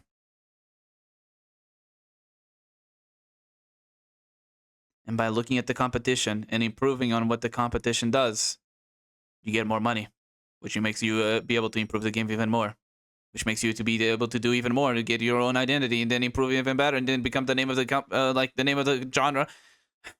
Get the character to build pity, but that's now a mistake in this game. You have a gambling addiction! Building pity is not a thing! In my ideal gacha system, there is no 50-50 system at all. Just a banner with X pulls to get it guaranteed, and a higher chance to get it at X pulls. This is literally the Enfield system, you idiot! Mark my words, if this system goes live with no changes, the player base from competitors of this game will absolutely not play long term. Trust me, the gacha banners are not what would stop a player from playing Arknights Enfield. I'm sorry to tell you, but that's not it. People don't give a fuck about the gacha banners unless it's worse than their base system by a long shot. Let people experience the banners and let them decide if it would be better. For the love of Christ, most people have not even got to be able to try the gacha banners, much less even form a decent opinion on them. They're just comparing the numbers and what feels right to them. Okay? This is not like a thing of, how do I explain this? Like, they're comparing what they feel is good, but because they only had one experience, they're basing it off of a speculative future, right? These people are not exactly having the experience of using the banners. They're just saying, oh, 120 is higher than 90, therefore it's worse, without looking at everything else. And you have to give, like, English is breaking for a second. The benefits of the doubt that people would experiment with the banner, have a better experience, and therefore prefer that system over the previous one that they're used to. But since we are yelling at them at the moment, I guess I comprehend it slightly because they are comparing a system that they never experienced. What you're gonna do is people are not like just gonna get yelled at and not play the game. But in my opinion, the gacha banner system is not what makes a game like this like get nuked. For the crying out loud, people play FGO. Bear in mind, by the way, this is just from the Discord server. There will be far more of this in the private feedback surveys. I want to highlight one more post, however, in which two testers state similar concerns to mine and are met with a rather depressing response. The first tester says, "Currently there are a lot of action elements, but the battles don't feel exciting. I think the battle system in the technical test might be more enjoyable." Improve. Excitement. When it comes to action, other companies' games are more refined, and the current system just feels like an inferior version of them, which is just annoying. The second agrees. There are some opinions that it's plain compared to other games, but Enfield is differentiated from others and is interesting in its own way. Okay, so I don't want you to minority. be swayed by those opinions and make it feel too action-oriented. If the dodge window is too lenient, it'll just become a dodging action game. While the third tester, eloquently summing up the vast majority of the feedback, says, "I agree with increasing the action element. The reason is simple. It will attract a wider range of players." This, essentially, is the mindset of people who keep asking for the game to be something it's not.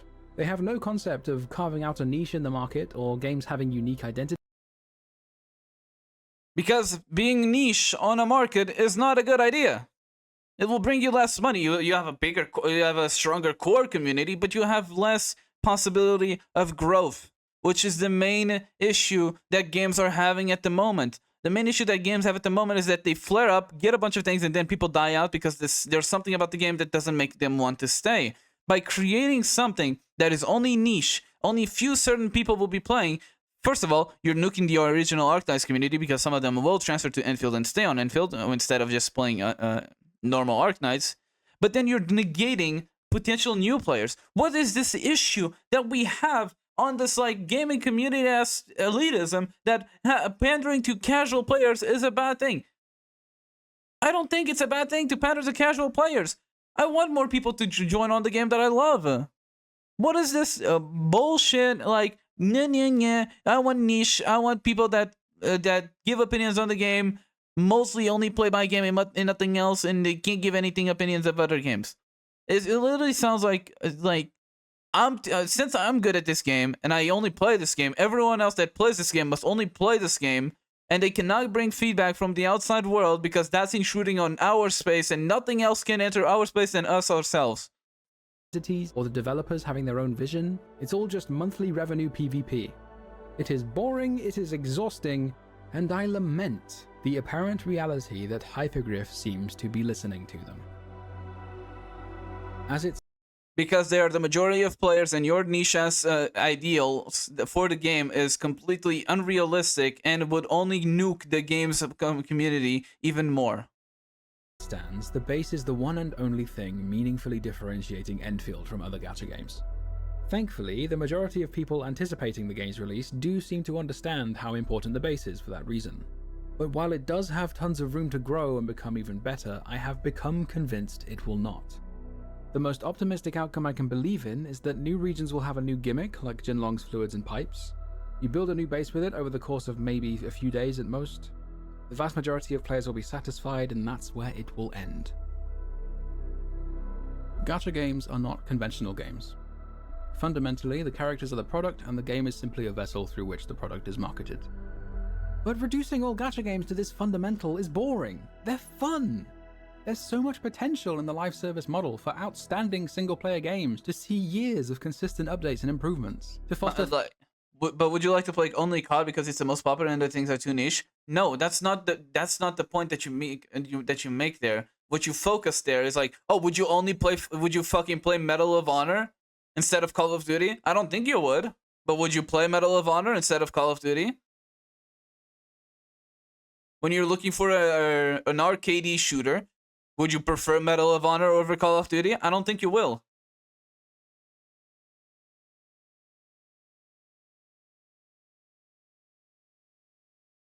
There's a reason some of people probably heard Medal of Honor, probably like, what the fuck is that game? Exactly. It stayed too much in its niche, did not allow new players to get into, and now it's a fucking dead game that its latest release was a VR game.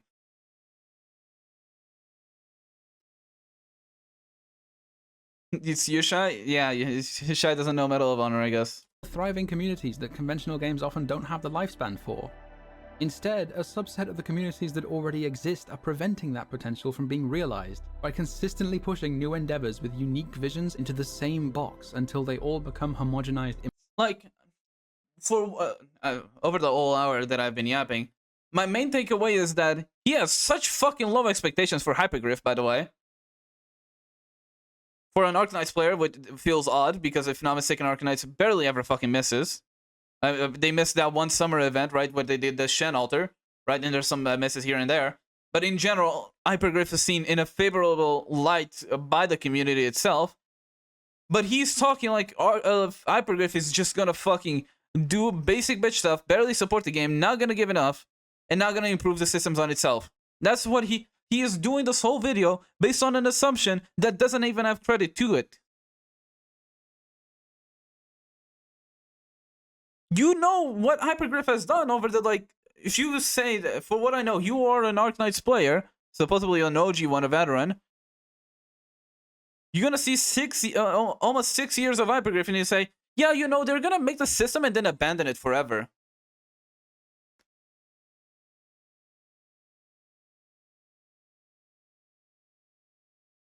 What? Imitations of the same thing. Hypergriff needs to decide if they are content with being that imitation. Because a game for everyone is a game for no one. What a dog shit quote! Holy fuck! What a dog shit quote! It's not a game for everyone. First of all, you're already limiting a place because it's a gacha. First of all, it's not a game for everyone already by baseline by being a gacha. Most people fucking hate, like, a lot of people still hate gacha and will not interact with this fucking game because of it. And because of its gambling things, and it's gonna be banned in some countries just because of the nature of the game. It's already not a game for everyone. Also, in what world have you ever seen a game for everyone? No one. Nintendo games? There are people that don't like Nintendo games. Call of Duty? Not a lot of people like Call of Duty. I think he's underestimating how niche gacha is in general. Because he's only played gacha. I swear to God. A lot of people don't even fucking interact with gacha games. Barely even give an eye out to it. Why are we even comparing like Arknights is gonna be like the next Monster Hunter Wilds where it's gonna take the world by storm? I wish it was, because that means the game is that good. But even Monster Hunter Wilds is not for everyone, and even then he's banging. Like on like sales and like views and interactions with it. But it's still not a game for everyone because there is no game for everyone. What a dog shit quote. What a dumb quote. There was a moment while playing through the main story, which I think will... True. Another thing is, anime, while it has increased in popularity since like 2018, 2019, around that time, is still like not viewed favorably by a lot of people. A lot of people look at anime and like see a girl and just will call you a pedophile no matter what the girl looks like. Let's be honest here. Why are we even like, and this is like a subsection of anime. Like, we're talking about a niche, something that's kind of somewhat popular, but that has a niche being gacha, being a niche that's a gacha anime, being another niche. Like, we're talking about a niche of a niche of a niche, and we're like saying, oh, the game is not built, if the game is trying to build for everyone, it's not gonna build for anyone. What the stick with me for many years. I was thinking about some moments from the alpha, like Fial's desperate attempts to jump onto this ledge because I was standing on it and admiring certain details on the blighted gigaspawns. My boy was caked up, holy... I happened to be in the Origin Lodespring region at the time, and I noticed why the music for this place in particular... So this is what you say by, oh, it's not open world. ...felt so eerie. Remember the menu theme I was glazing earlier?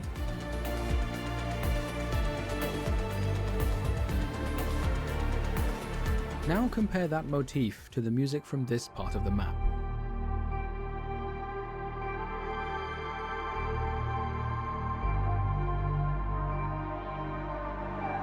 What about it? It invokes a feeling of loss, a feeling of knowing something will never be the same again.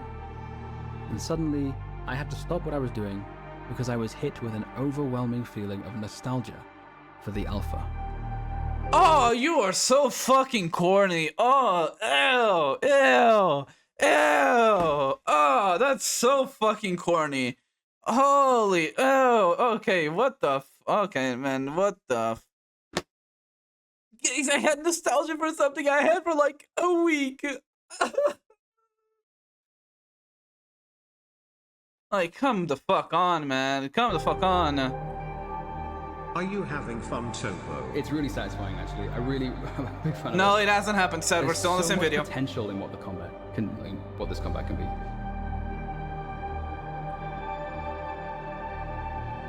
Do you have any other comments on the overall storyline? Okay. I can write an essay for this. I want the story to have a spine and let writers take risks.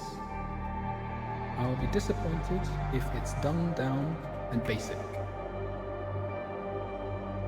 Wait, no.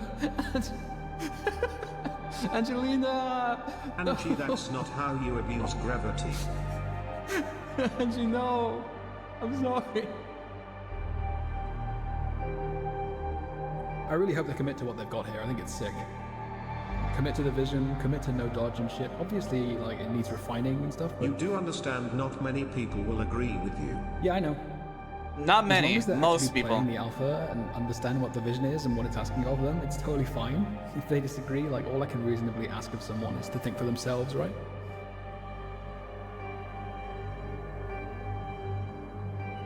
I can't fucking wait for this game's full release, man.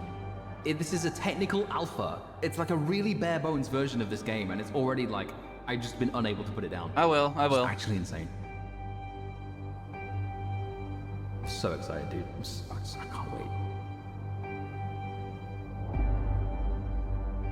It feels a little weird to talk about it this way because it was literally only a year ago, but I'm making this video in the first place because I need to express how it made me feel. That's completely fine. I had so much That's fine. optimism for what the game Your could own be, take.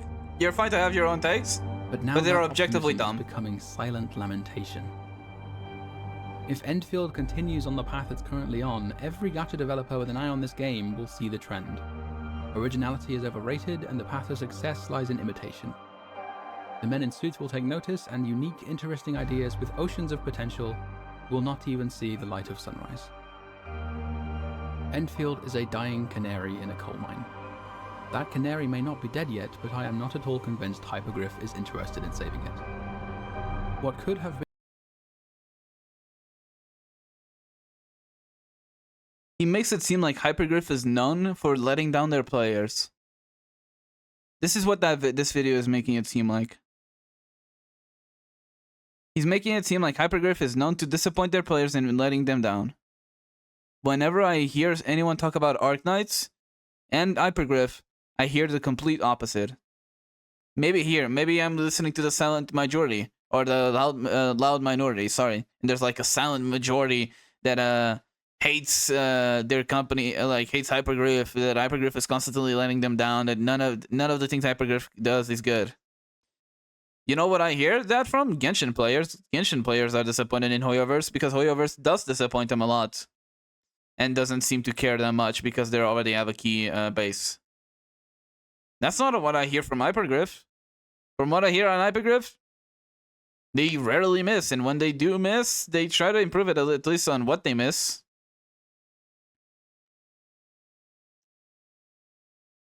the harbinger of a golden age, No. could instead doom itself to be the death knell of gacha games. Also, how hyperbolic. The death of gacha games. Nah, bro, don't worry. Gacha games will still exist. I have given every possible piece of feedback I can give to the developers. And so I have done all that I can to convince them to remain faithful to the vision they clearly had. For now, I can only hope the decisions which need to be made will be made by those who are just as enchanted with that vision as I am. If your vision was that good, and trust me, it's not, but if it was that good, it would have been kept through to the beta tests, and people would have said that they liked it. But seeing that your ideas was so dog shit that the developers look at the majority of surveys and saw that no one fucking liked it, so they changed it, then there's a reason for it. And I won't be left wondering what could have been.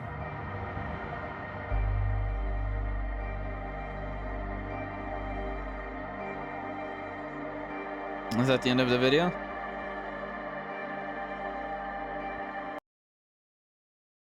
I really don't want Enfield to be like Genshin. They complain, oh my god, another Genshin company, but they go and complain about the feature to make the game not a Genshin company. Or the Genshin copy. Please tell me, in what world is this game close to Genshin? Because it's a gacha game? Because it's anime? Because it involves combat?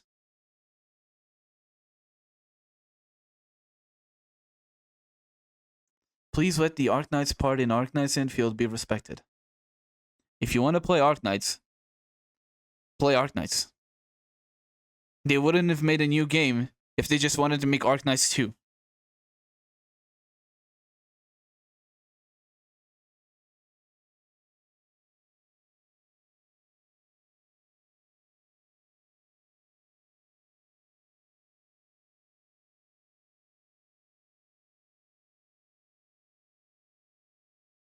I want the devs to focus on tower offense than action gameplay. I want traps and turrets getting down on mobs. You just want Arknights 2, man. Just say you want Arknights 2. That's completely fine. It's completely fine to say that you want Arknights 2. But that's clearly what Hypergriff is not doing. They're not making Arknights 2. They would make another tower defense game with different types of styles if that's what they wanted. I'll link the video. Y'all feel free to do whatever. Watch it on your own time. I don't know. Overall, I just think that the takes are horrendous. Feels like they come from a place of extreme elitism. Comes from someone that refuses to play something popular because it's popular. What else? How do I talk about this video in a more constructive way? Viewer submissions times? Okay, real nice, sad. Overall, I think he's just completely wrong. I just do. In general, I think he's wrong in most of his takes. In the middle there, I respect one of the takes being focus on the base, help like improve the base. But the way he says by improving base is by removing combat, which I don't think that at all. You can have both. Other than that, it's like, what else? Like, are you just deciding, actually, nuke this gameplay because I want this to be better? And not thinking, that gameplay is good. Why can't this one be as good as that one? That's the core issue here. The core issue is that Toboruo is thinking it as a resource allocation issue instead of just improve the system. Hypergriff is a billionaire company at this point, right? And they probably have investors that help them. They can focus on things without sacrificing other stuff. If there's an issue with the base, you fix the base. You don't ruin combat to fix the base. There's an issue, let's just say there's an issue with the gacha. Then fix the gacha. You don't ruin the rest of the content to then improve the best. But this is Tobo's take. This is essentially what I got from it. What I got from it is like, he's like, oh, remove combat because the game is becoming too action gamey, and then the ones that are playing for the action game will never interact with the base, and therefore the base will never be good. That's his take. His take is that if the game becomes too action, people will ignore the base, and therefore base will be a forgotten content. But you know what he's basing this off? Pure fucking nothing. He's speculating that's what would happen. But you know what I think that essentially says? If he thinks, oh, the action players that are playing the game for the action will not touch the base, what that means to me is that he thinks that the base is not good enough to compare to the combat. And by comparing these two, by saying, oh, people that prefer the combat will not interact with the base, you know why? Because maybe the base is lacking something. Improve the base. Toboruo's argument is to make the combat more strategy-oriented and not remove it. I'm not saying that he's saying that the combat should be removed. What I'm saying is he is actively asking for content or stuff on the current combat, on the beta, that makes the game feel better and less clunky to be removed. He's asking to remove dodge, which makes the game less clunky. And making it so that having dodges allows new players to sometimes avoid some damage.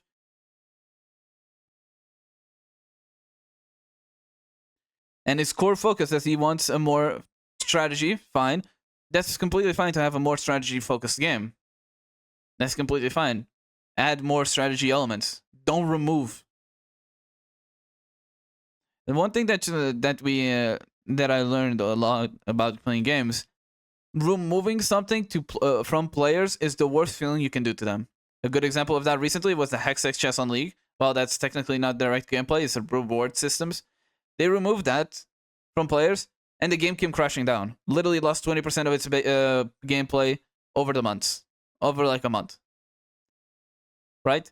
Removing aspects of a feature to give more attention to something else is not the play. What you do is just you improve the thing itself without removing the other little piece here.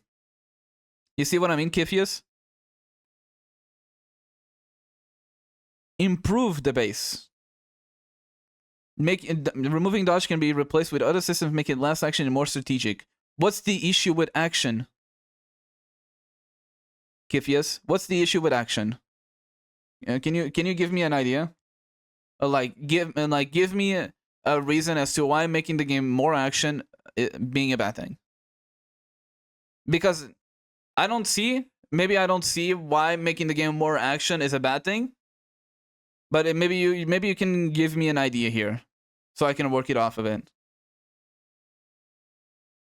Right now, infield classes feel like a suggestion and missed opportunity.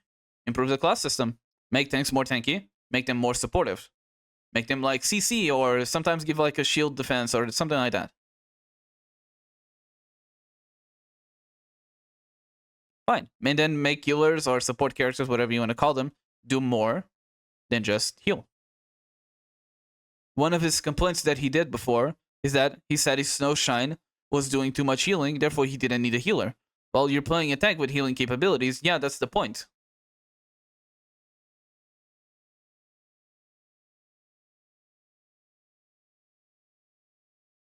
Doing so would require rework of the combat system. Yeah, and that would also make it delay even more, which I don't even think they have the possibility of doing. And this dodge window is small and very punishing. Exactly. You're not exactly... And not everyone can even straight up use... Like traits and subclasses? Sounds good to me. Feel free to add the traits and subclasses. Kind of like how a bard like has always an AoE heal around them. Right? Because everything that I'm seeing at the moment when it comes to his complaints would just remove from the game without adding anything of substantial.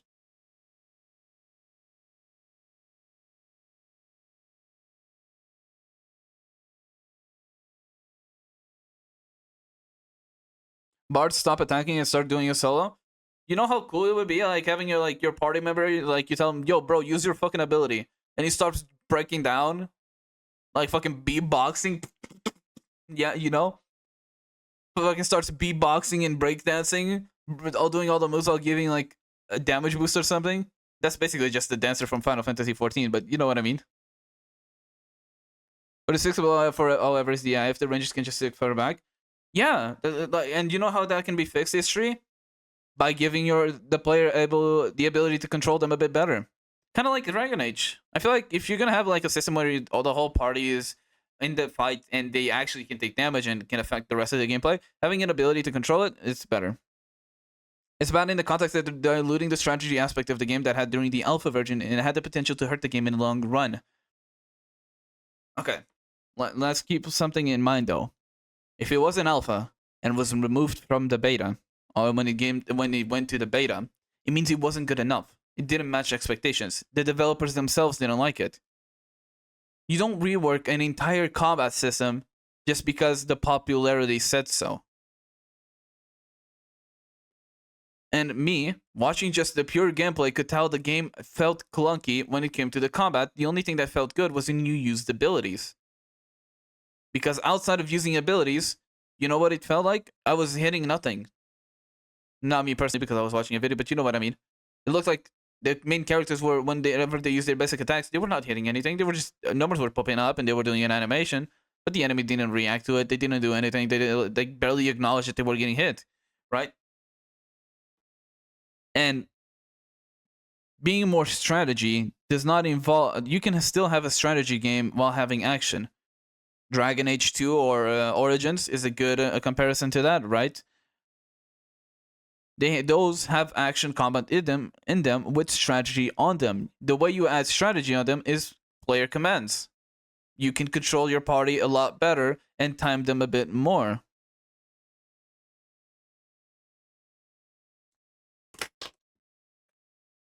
Take Arknights as an example. It was actually boring as fuck if they didn't add more to the gameplay and add game modes that make the gun. I'm assuming you meant game more engaging. I see more players now. Yeah. The issue is not that the game is action. The issue is that they need to improve on that. You have okay, you have a base here. We want more strategy on it. So how do we make it more strategy with the system that we have? That's the idea. You don't think, fuck it, throw it out the window. It's not strategy enough. Everything go back to square zero. No. You see a baseline already being grown with the combat because people are enjoying this type of combat already. And then you think, okay, we have a good amount of players that really like the action. But we also want to satisfy our original community of Arknights with the strategy. How do we do that while adding onto the system that we already have? Player commands, traits, paying more attention to team comp, making more niche characters, tanks being more tanky and causing CC, or some tanks being healers, kind of like Snowshine is, while parrying, making support characters, or like healers, not just be about healing. Make them have a niche. Oh, this character gives like range damage bonus, or like ignores, it makes it so you ignore more defense. You don't make it so that, you know, I really fucking hate dodging because dodging makes my game not strategy enough because I'm ignoring patterns of the boss. First of all, you're not ignoring them because it's already hard to dodge and most people will not be able to dodge it. But like, it's more about if everyone can dodge, then why use a tank to block or parry? If you use the tank, the reason you would use your abilities is because they reward you more than the dodge. The dodge is used as like a last resort system to avoid from you to take damage. Now, if you have abilities that reward you for using them on the right timing, then you use them. You improve on them. You don't remove the dodge, you make the things better. The comment was something you either liked or you don't, but that doesn't mean the version they had in alpha was unsalvageable. It could have been improved better rather than make it action. Making it action or removing from what it was an alpha. Okay, let me put this. When developers fully nuke a system, it meant almost no one felt it was favorable. Let's be honest here. Let's not gaslight us that they only fell for, Genshin players or WoW players are telling this is better and therefore we're going to do it what it's better. No. It meant that most likely a huge majority of surveys, a huge majority of player consentment was, this shit is ass.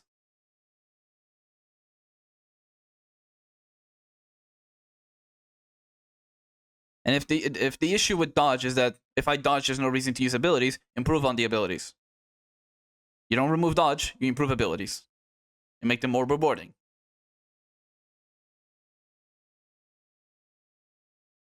That's the point.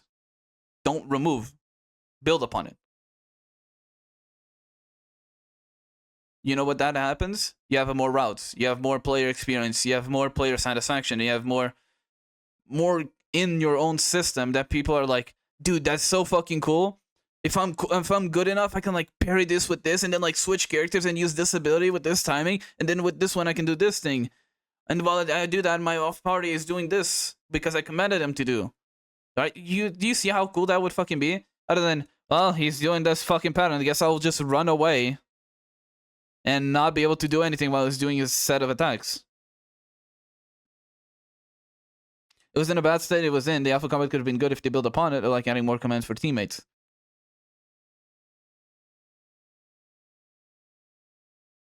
I don't think the adding of commands on a system that felt clunky would make it better.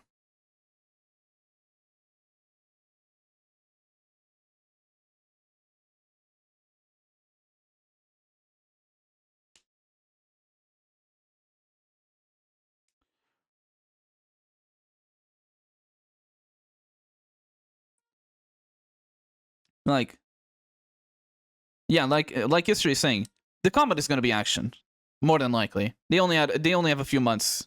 They're not going to rework the entire system. And to be honest, it's probably for the best. Action does attract more people over strategy. Let's be honest here. Let's not lie. There's a reason people don't play RTSs like they used to, and now they play more action games. Because it feels better, it's more interactive, and you can play casually. That's the point. Allow players to play more casually without feeling the need to always be locked the fuck in.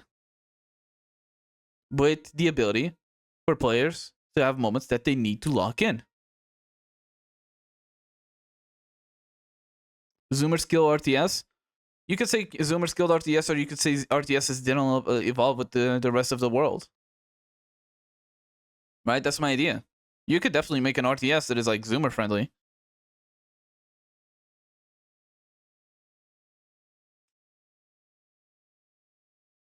If anything, RTS players are the most ADHD fucking guys I've ever seen. They never stop. They never stand the fuck still. They're always like 200 APM kind of deal. Right? It's not that Zoomers killed RTS, it's that RTS didn't evolve.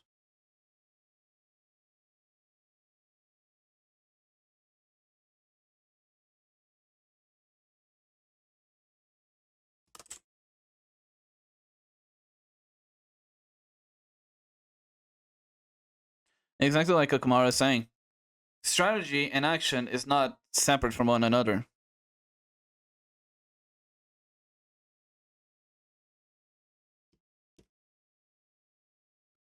You can have strategy action games. It's not completely unheard of. Dragon Age is the best example. The best example that I can think of is literally if you want more strategy, just go the Dragon Age way. Add commands. Add commands, allow more comfortability when it comes to using other characters at the same time.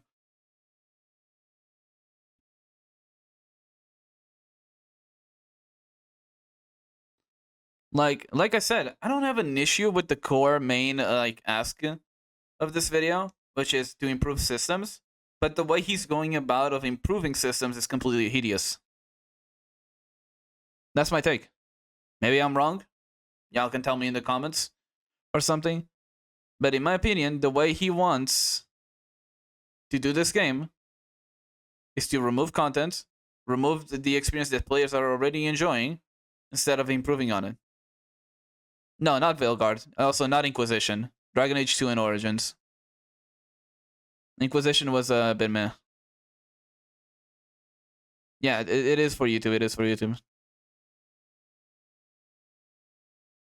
The thing is, I do agree that they use the system they made already, and you add some stuff about it, maybe because it's Xenoblade, but I think it's already. While Toboruo is a bit pessimistic, I think he raised some valid concerns. Like I was saying, his core concerns are not bad. I just don't think he has any validation for them. He makes it seem that, first of all, he makes it seem like Hypergriff always disappoints player, which, for what I know, is not the case at all. He makes it seem like any improvement on the system will never bring any strategy. False. Add commands, improve on class traits and class identity. Here you go. Boom, more strategy. Focus a bit more on team comp. That's also a bit of strategy added there. And like this yelling, like that he had, like crying about Oyoverse players coming into my game and doing with the feedback and making my game look like theirs. Like, yeah, rah, rah, rah. You know how fucking like dumb you look like doing that? No, I don't want feedback from other games. I only want my niche community to do what I think and what I need. I'm not saying that Enfield doesn't have like criticisms that you can put onto it. It definitely has. And it definitely can improve. But this video does not do that. This video cries about it. He cries about it. He brings all of the points with all the wrong solutions. And just makes it seem like the OG organized community is too gatekeeping. That's my take. If I was a new... Imagine I never interacted with the organized community. And I see this video. Right?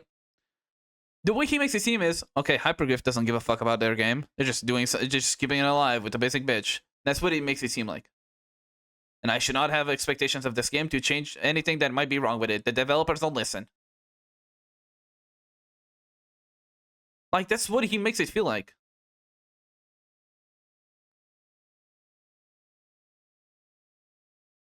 Meanwhile, what I've seen so far of the latest 3D gachas is that they copied Genshin. I'm tired of it. I'll go back to this point. Like I said before, RQ, you weren't here, so it's completely fine. Using a base such as Genshin and evolving on it, there's nothing wrong with that. That's how most games are built on. They look at what the competition is doing. They feel like they can do better. Therefore, they copy what they can do in the base and then evolve on it.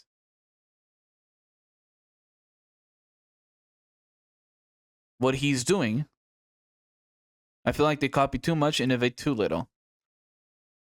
There's definitely that. Sure, fine. You could technically say, for example, Wuba has some similar events to Genshin, even though the art style is completely different, the combat plays completely different. Sure. Or maybe a good example would be maybe Neverness to Everness is too Gacha, is too Hoyo-like. Valid.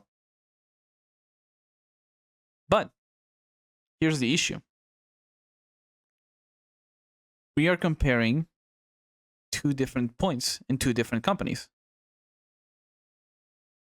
Sure, you can say that games look too much like Genshin. But you can't say that when it comes to Hypergriff, like disappointing players. Neverness to Neverness, people have no expectation of that game. God, it was made by Tower of Fantasy people. Sorry, minority, as you might be still in the chat and you play that. But still, Tower of Fantasy was a disappointment. So people have already low expectations for Neverness to Everness. What he makes it seem like is that Hypergriff is known to have low expectations on them.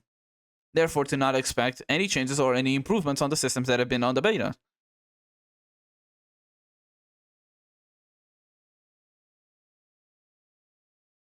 That's the main issue that I have with the game, or with the video.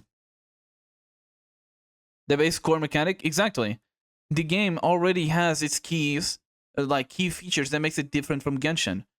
I don't want them to remove dodge but make other options as rewarding. The only issue with dodging is that it's hard, and it cancels combos, but if you use a tank to parry, you use the entire party slot, which could be used for better damage, CC, while also canceling combos. Dimitri, you have the best fix in the world for you. Improve on those. Improve on the abilities. Make abilities more rewarding, right? And that's a great point. If Toboruo said that, oh, I don't mind if they have dodge, but I want them to make character abilities interact more with the enemy. That's completely fine. I would like, my man. Big agree. Handshake. 10 out of 10. But like, also you have to take that tanks are being used which reduces damage.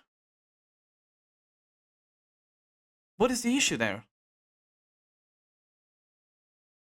When I think of a tank, I think it as a comfort character that helps me deal with troublesome enemies. Right? You can take it as two different ways.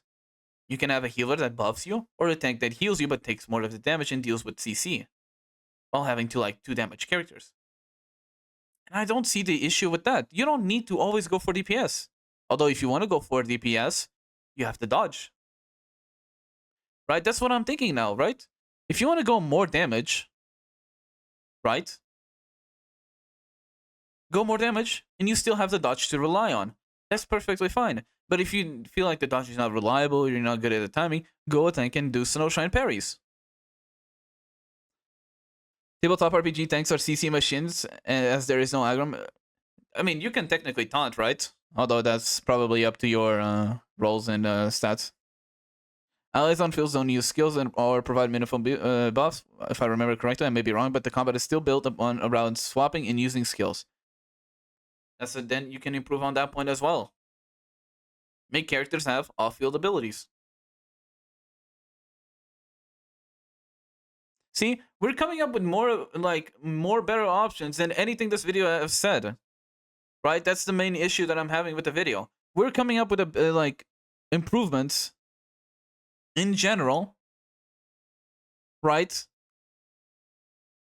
That could be used to substantiate a better strategy on our game, while doing without removing content. So anime now, give me a second, yeah, T. I'm just gonna finish it up.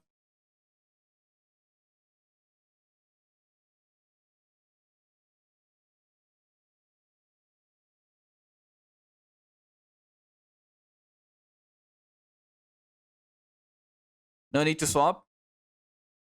That's also fine. On Dragon Age, you don't really have to swap sometimes. 2 a.m., bro? Okay, give me a second. Let me just finish up.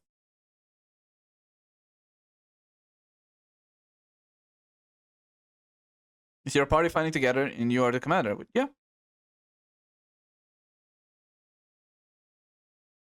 And like we said around the entire video is, you can improve on that. Add party commands. Done. Fixed. GG. You fixed the main issue with strategy. You added strategy once again, without removing what other people are already liking. And the thing is, by adding commander talks or commander like commands, you're improving the score, the skill ceiling, allowing for more min maxing while keeping the skill floor intact.